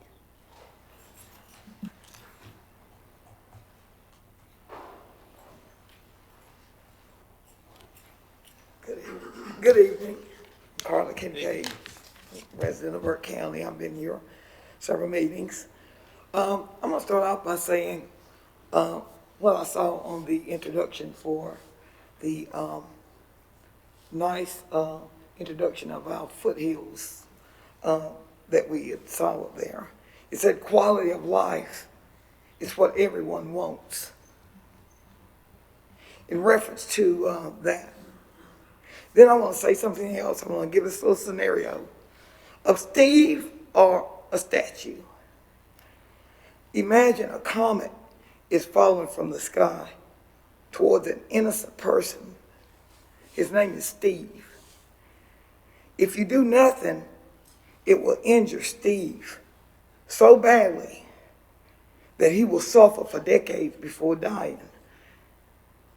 If you push Steve out of the way, the comet will strike the statue sitting up there on the corner and permanently destroy it.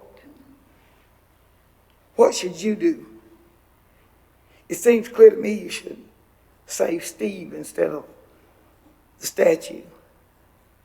If this is right, then we should believe that whatever reason there is to preserve Confederate monuments for their supposed historical aesthetic value, that reason is outweighed by the reasons we have to prevent the underdeserved, avoidable, not just suffering, anxiety, and just thinking back and what Miss Eloise was saying, was things that we just have that's deep down in that has happened in the past. Such monuments cause. And also, it concerns me also that they say that history repeats itself. And when I see the flags, again, as you enter and as you leave the county, and then the county seat has the Confederate statue, then it reminds me that what kind of people are we going to bring in the future here? What does that say about the people that's coming in Burke? There's some good industries and other things coming in, but what about that? And who we are inviting in our city, in our county?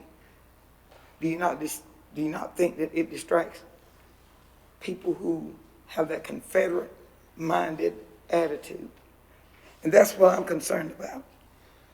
History repeating itself again. Also, I just wanted to say this about myself. I come every county commission. I enjoy not only discussing the Confederacy, but I'm learning a lot of other things about the county as well. But I say this about myself. Strong people stand up for themselves, but stronger people stand up for others. And I'm standing up for generations to come as well. Thank you. Thank you, Mr. McKay. That's all the folks that I have that pre-registered. Thank you, Madam Clerk. Then, gentlemen, that'll move us to item number 9, consent agenda. I'll ask our county manager to review those items, please.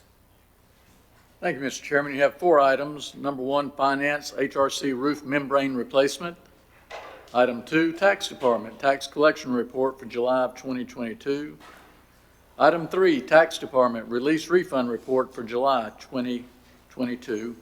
And item 4, tax department, order to collect 2022 taxes. That concludes your consent agenda.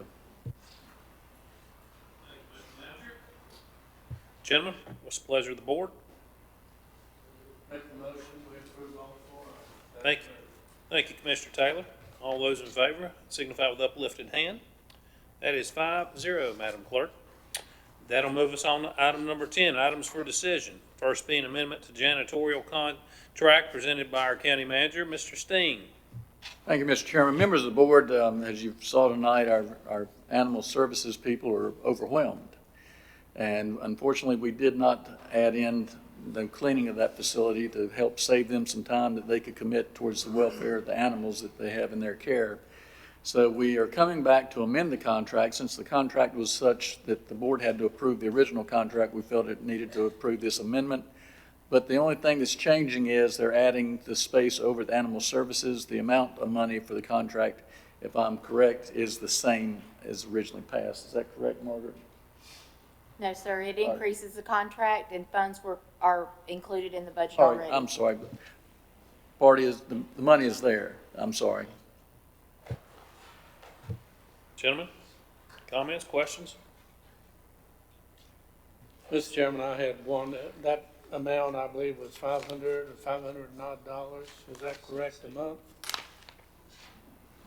500. And Margaret, will that be billed to the will that be charged or increase the budget of the animal shelter? It will be paid for underneath the building budget. All the custodial contracts or payments are under the building budgets. Yes, sir, that will be increased.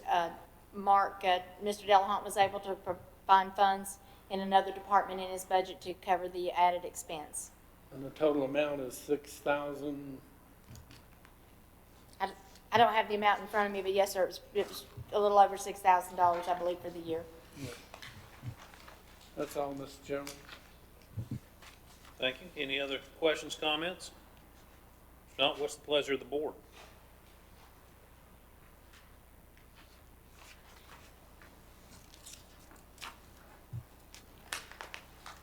Mr. Chairman, I make a a motion. recommendation that we approve the request as rendered.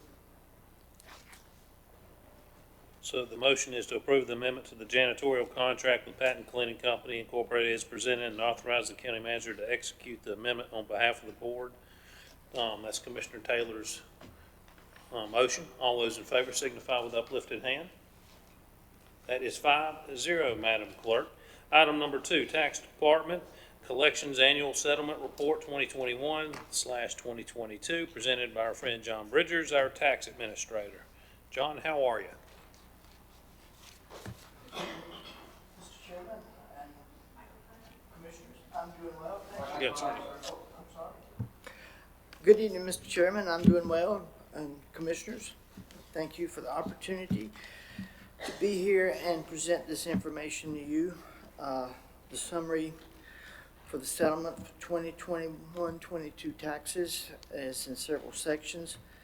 Section 1 is the property tax report, and we collected for $2,827.88 in prepayments. That was for the 2022 taxes.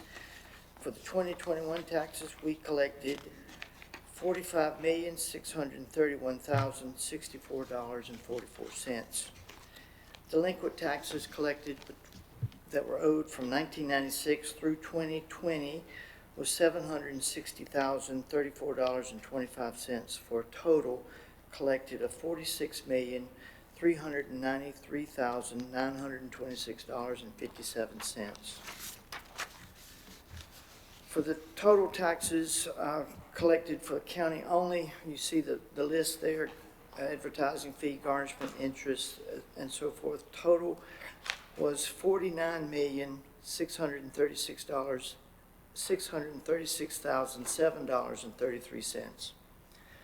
In Section 2, the vehicle tax collection only for the county only, for the VTS was $5,766,130.36. Interest on that was $32,096 for a total of $5,798,131.32. Property taxes collected for all other jurisdictions for July 1, 2021 to June 30th, 2022 was $5,054,473.71. Tag and taxes and charges of all other jurisdictions, the VTS tax was $1,865,889.61. The interest collected was $10,781.47. Vehicle fee for the city of Hickory was $645. Vehicle fees for the city of Morganton was $277,160 for a total of $2,154,476.08. Property tax charged back of delinquent taxes and related charges. These are taxes that have not been collected and are charged back to the collector to collect or to attempt to collect. For the county only is $828,304.74. All other jurisdictions was $185,924.39. For a total of $2,014,924.39. These are taxes from 2012 through 2021. For all other jurisdictions, I've already said that. Property taxes not charged back to the collector is, for the county, is $74,566.76. For all other jurisdictions is $6,761.18, for a total of $81,327.94. Additional revenues collected, rental vehicles for the county only is $60,868.36. Rental vehicles for the city of Hickory was $24,747.71. Occupancy tax is $867,264.66. Occupancy additional tax is $72.27. Occupancy tax late penalty is $343.24. Occupancy filing penalty is $1,234.09. Beer and wine late fee was $15.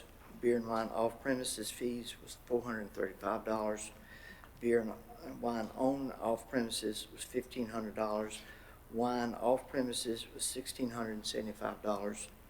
And wine on premises is $1,250, for a total of $956,414.33.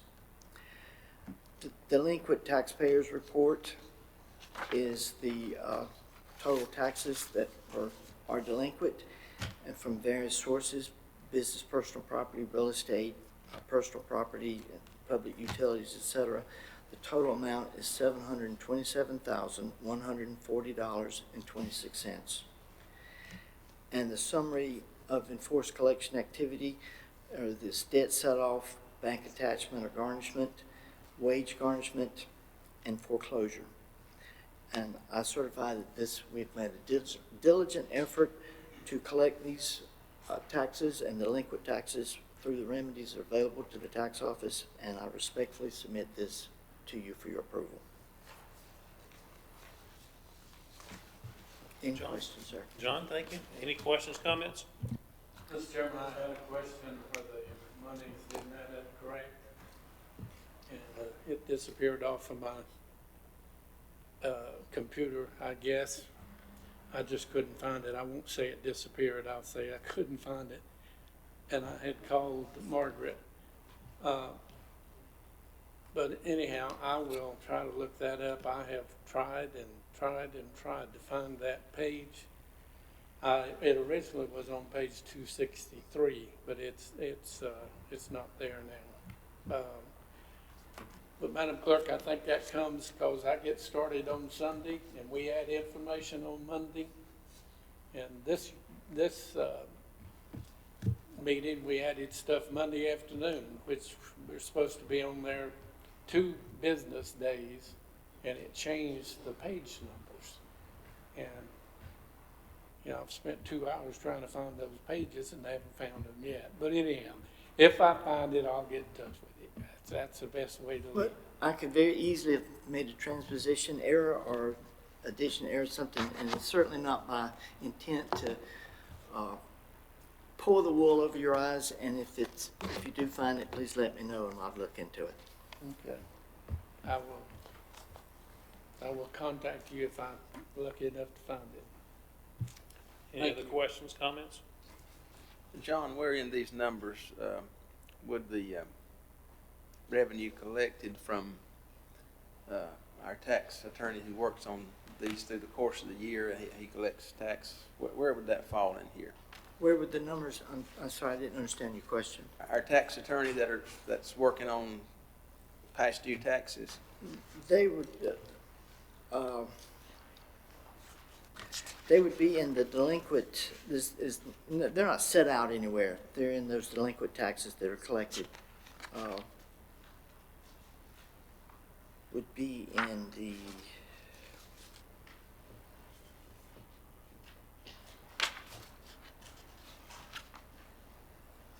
so On his work is not separated from the work that your office does? no, sir. It's all what the tax collector staff, they get through garnishment and that type of stuff. It's all just, according to the computer system, it's all just delinquent taxes.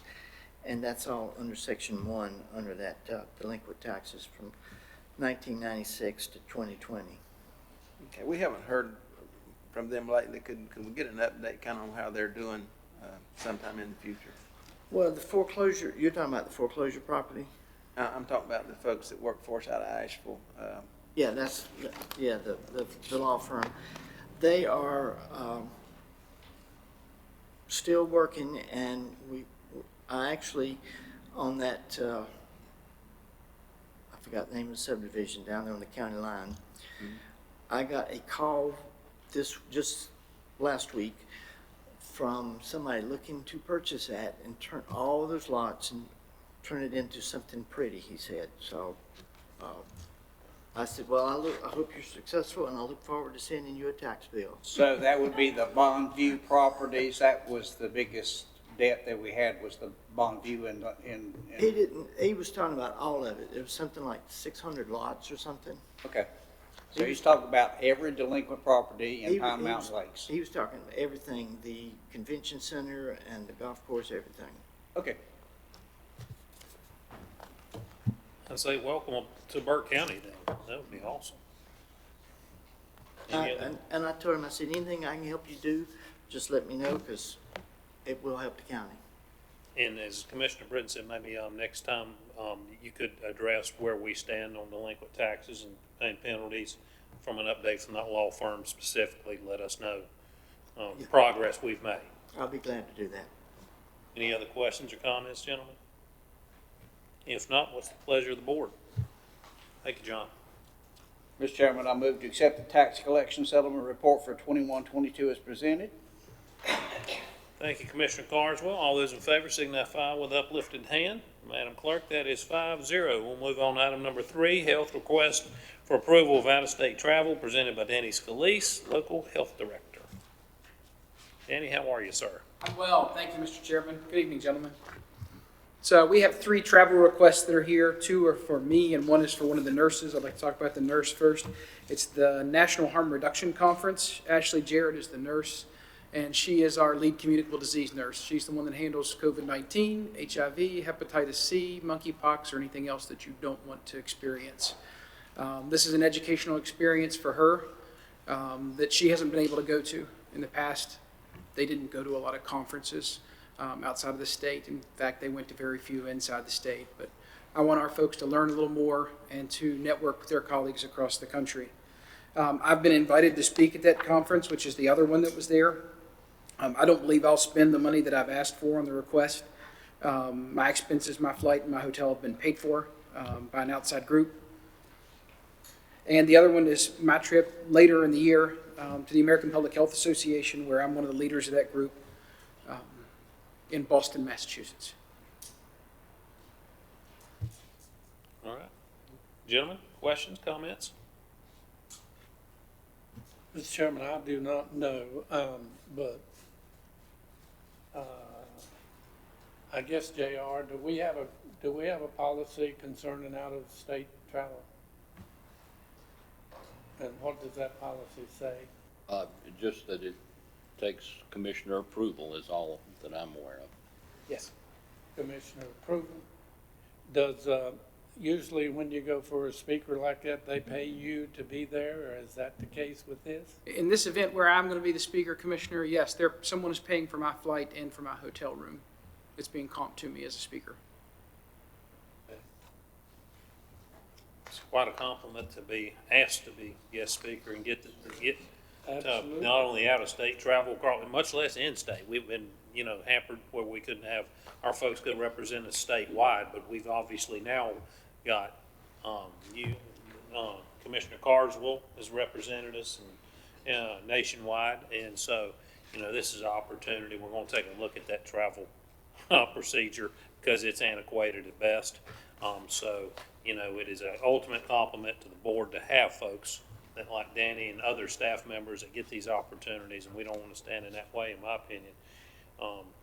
And if I'm not mistaken, the Board of Health has a separate board that is approved this. So all the travel that you see here was built into, when we brought the budget to you, it was in the narrative that we submitted to the county manager. So that just So been. you've already approved it, yes, in terms of the budget. So for clarity, because people will say, well, I see going out of, that was already approved, and that's how, is the decision to make, that comes directly out of your budget. We're not approving any extra funds, That's correct. just for clarity for public's sake. Yes, sir, Mr. Chairman. Gentlemen, any other questions or comments? Well, that was another one that I had. Which funds would it come out of? And it's coming out of your DSS budget? Public health, sir. Yes, sir. Public health. Health Department. Public, excuse me, yes. That's all the questions I had.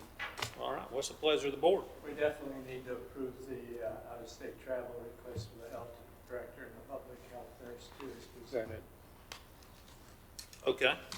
Thank you, Commissioner Abley. Heard the motion. All those in favor signify with the uplifted hand. That is 5-0. Thank you, Danny. Thank you, Commissioners. Patience paid off. All right, gentlemen. That brings us to reports and comments. We'll start with Margaret Pierce. Had a nice conference last week with you commissioners. A lot of great information was shared over that 3-day period that we hope to use and learn from.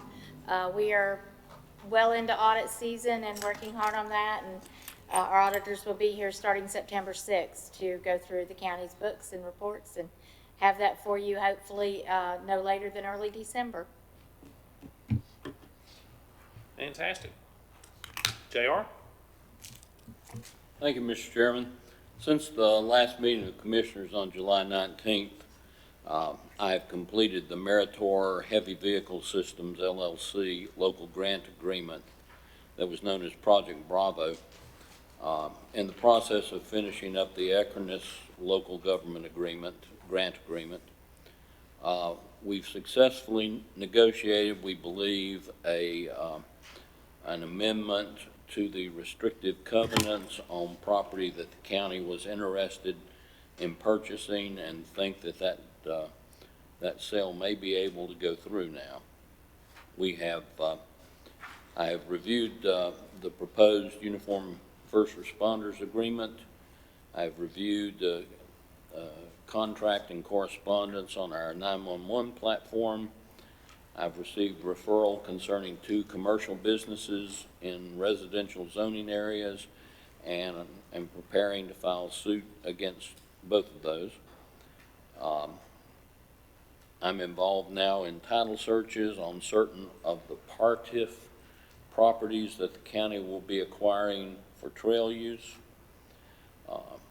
I've reviewed the building reuse grant that Meritor Heavy Vehicle Systems has been granted by the state, and preparing a deed of trust to protect the county's investment there.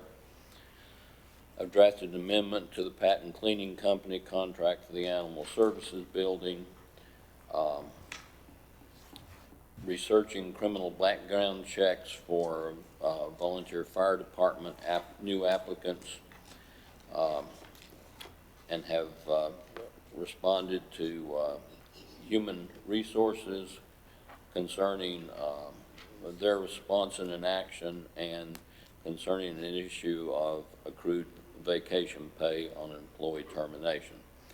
And I took a vacation for the first time since 2013, and I appreciate being able to get off of that. Thank you. Good for you.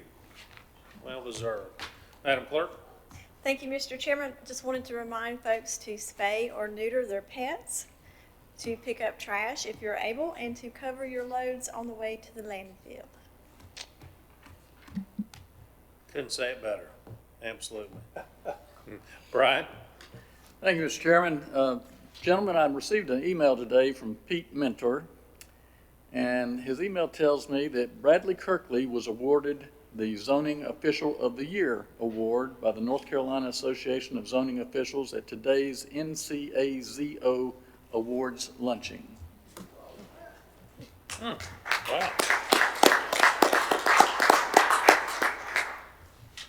Fantastic. Fantastic. Commissioner Abe?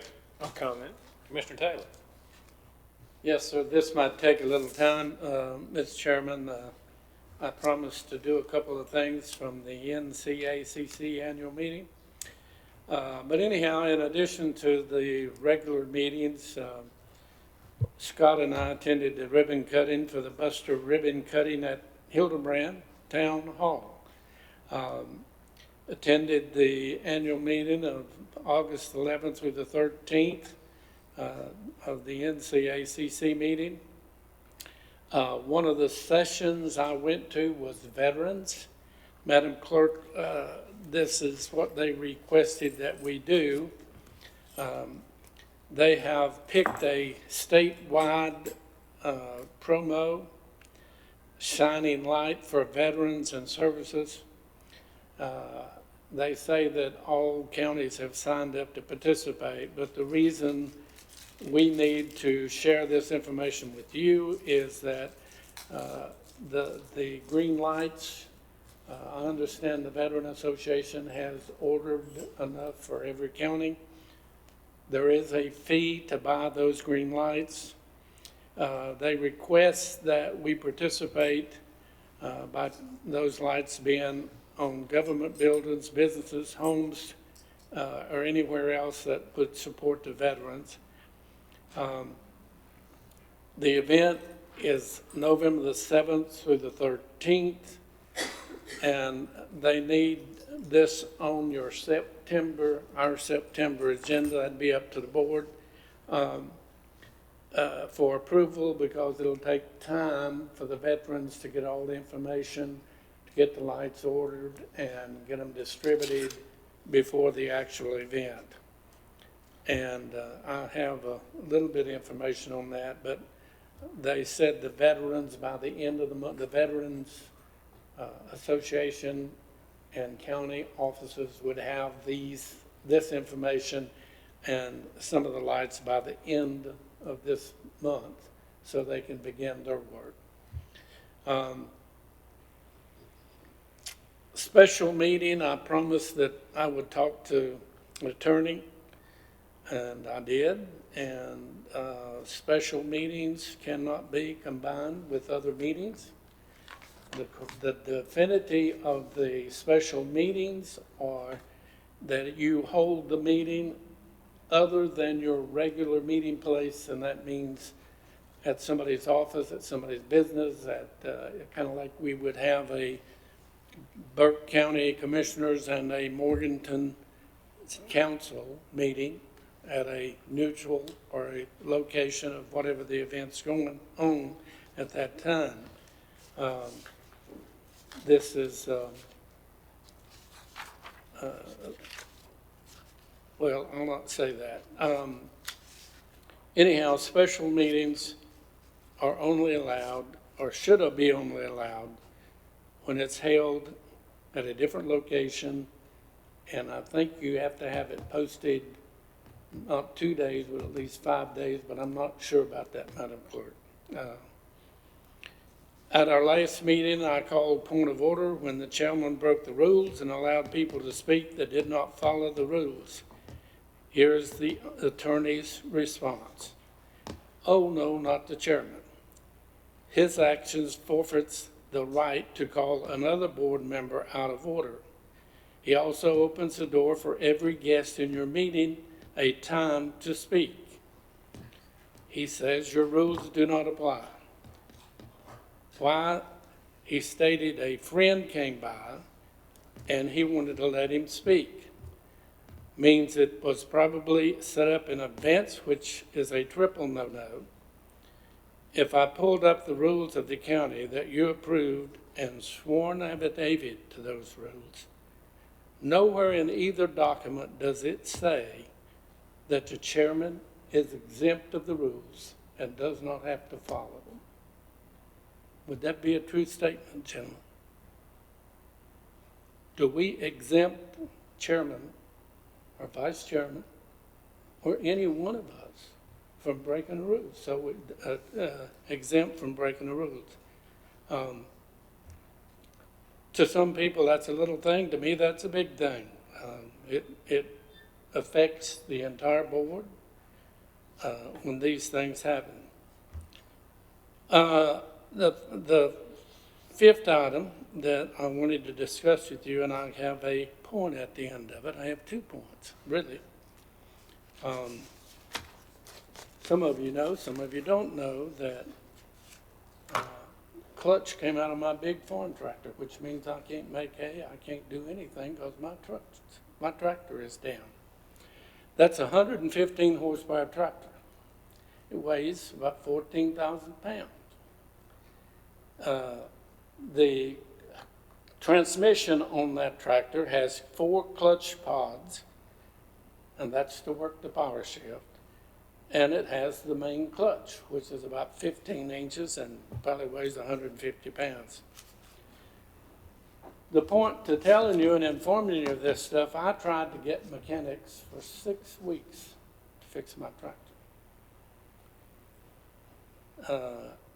When 6 weeks passed, my son and I decided, well, we'll just have to do it ourselves. Now, you would have laughed at us, I'm sure, because it was real funny when you looked at when we got that tractor separated, and we had laid boards all the way around that tractor, and we laid these parts down as they came out so we'd know how to put them back. It was over $3,000 worth of parts, and we began the process of splitting that tractor. And with even the 10% discount, I had over $3,000 in part. Now, the objective of this story, gentlemen, is this. After doing all this stuff, and by the way, we worked 2 hours an evening, maybe 2 days a week, and a half a day Saturday for about 4 or 5 weeks, a little more than a month maybe. And I came up to this conclusion. Folks, America, for the biggest part, is working at about 60% of its performance. Now you think about that. Wayne tells me nightmare stories about people who work for him won't come back to work. And I think about the Burke County employees. We've grown 125 employees, I think I counted, in 6-7 years. We don't get any more done. We still are usually behind, and people are still asking for more employees almost every year.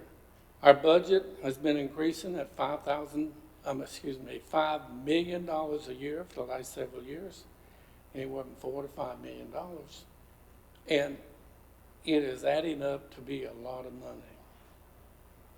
I think the COVID has taught us as a country that we don't have to do things on time. We can put it off to tomorrow. I don't have to follow the rules. And I get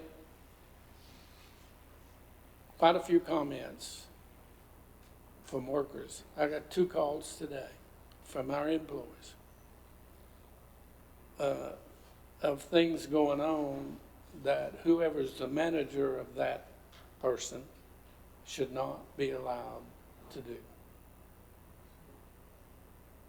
And I think this board, I'm going to point to this, folks, I'm about to disappear.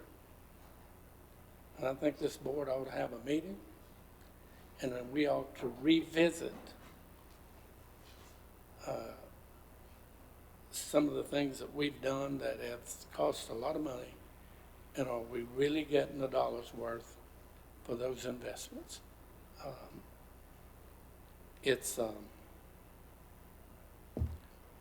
it is not gonna get any better, and I had given you that copy from,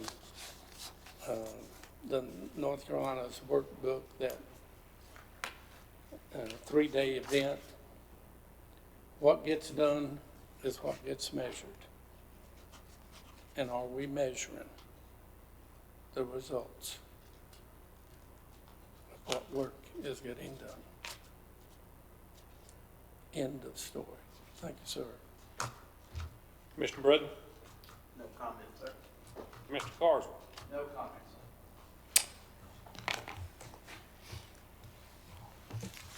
Well, I do want to mention that we are all down at, I know Commissioner Taylor, myself, Commissioner Britton, Commissioner Carswell, all at NCACC.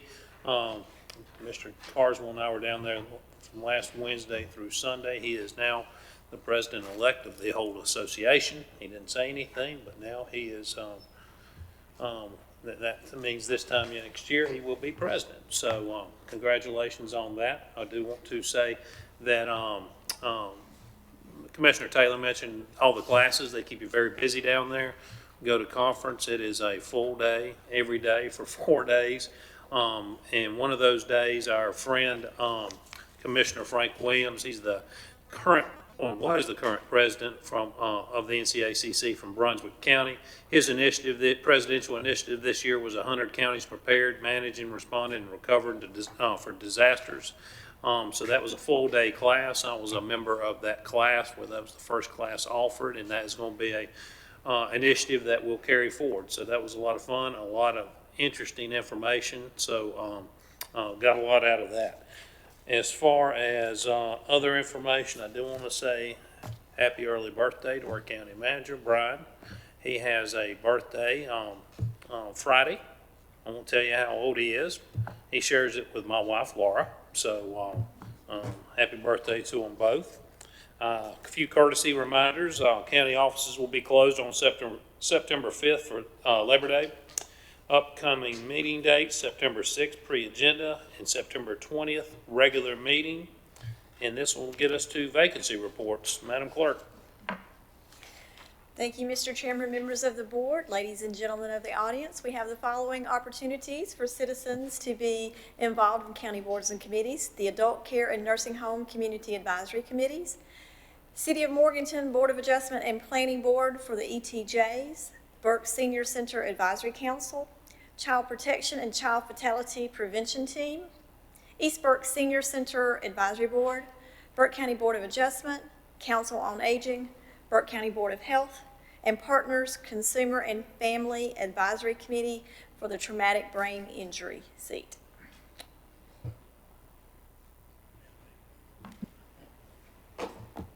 I had down on my notes, but didn't read them. I did want to tell you and the county that Johnny Carswell did us proud in his presentation at the county convention.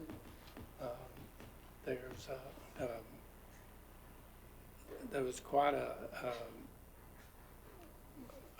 an expression of understanding, if that's a word, but the sharing of the need and the sharing of his loss of a loved one to drugs.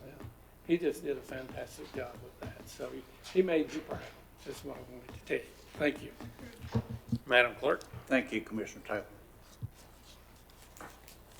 Thank you, Madam Clerk. At this point, there is a need for closed session, so we need a motion to go into closed session pursuant to NCGS 143-31.11A 3, 4, 5, and 6, and invite the health and HR directors to join the meeting.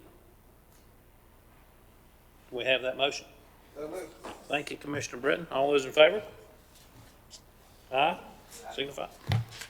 All right.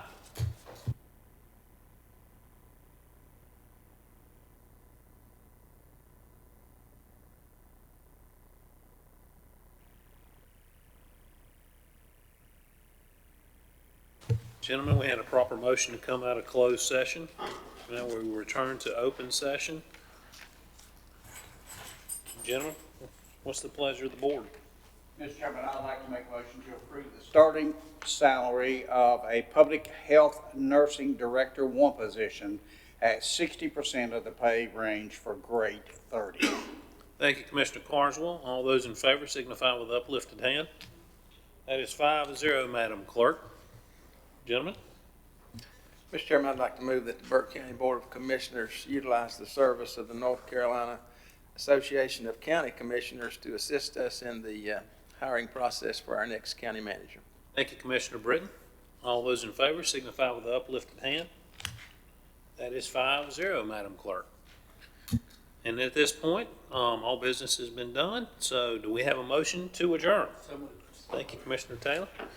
All those in favor? I didn't think we'd not get any takers on that. Good night, everyone.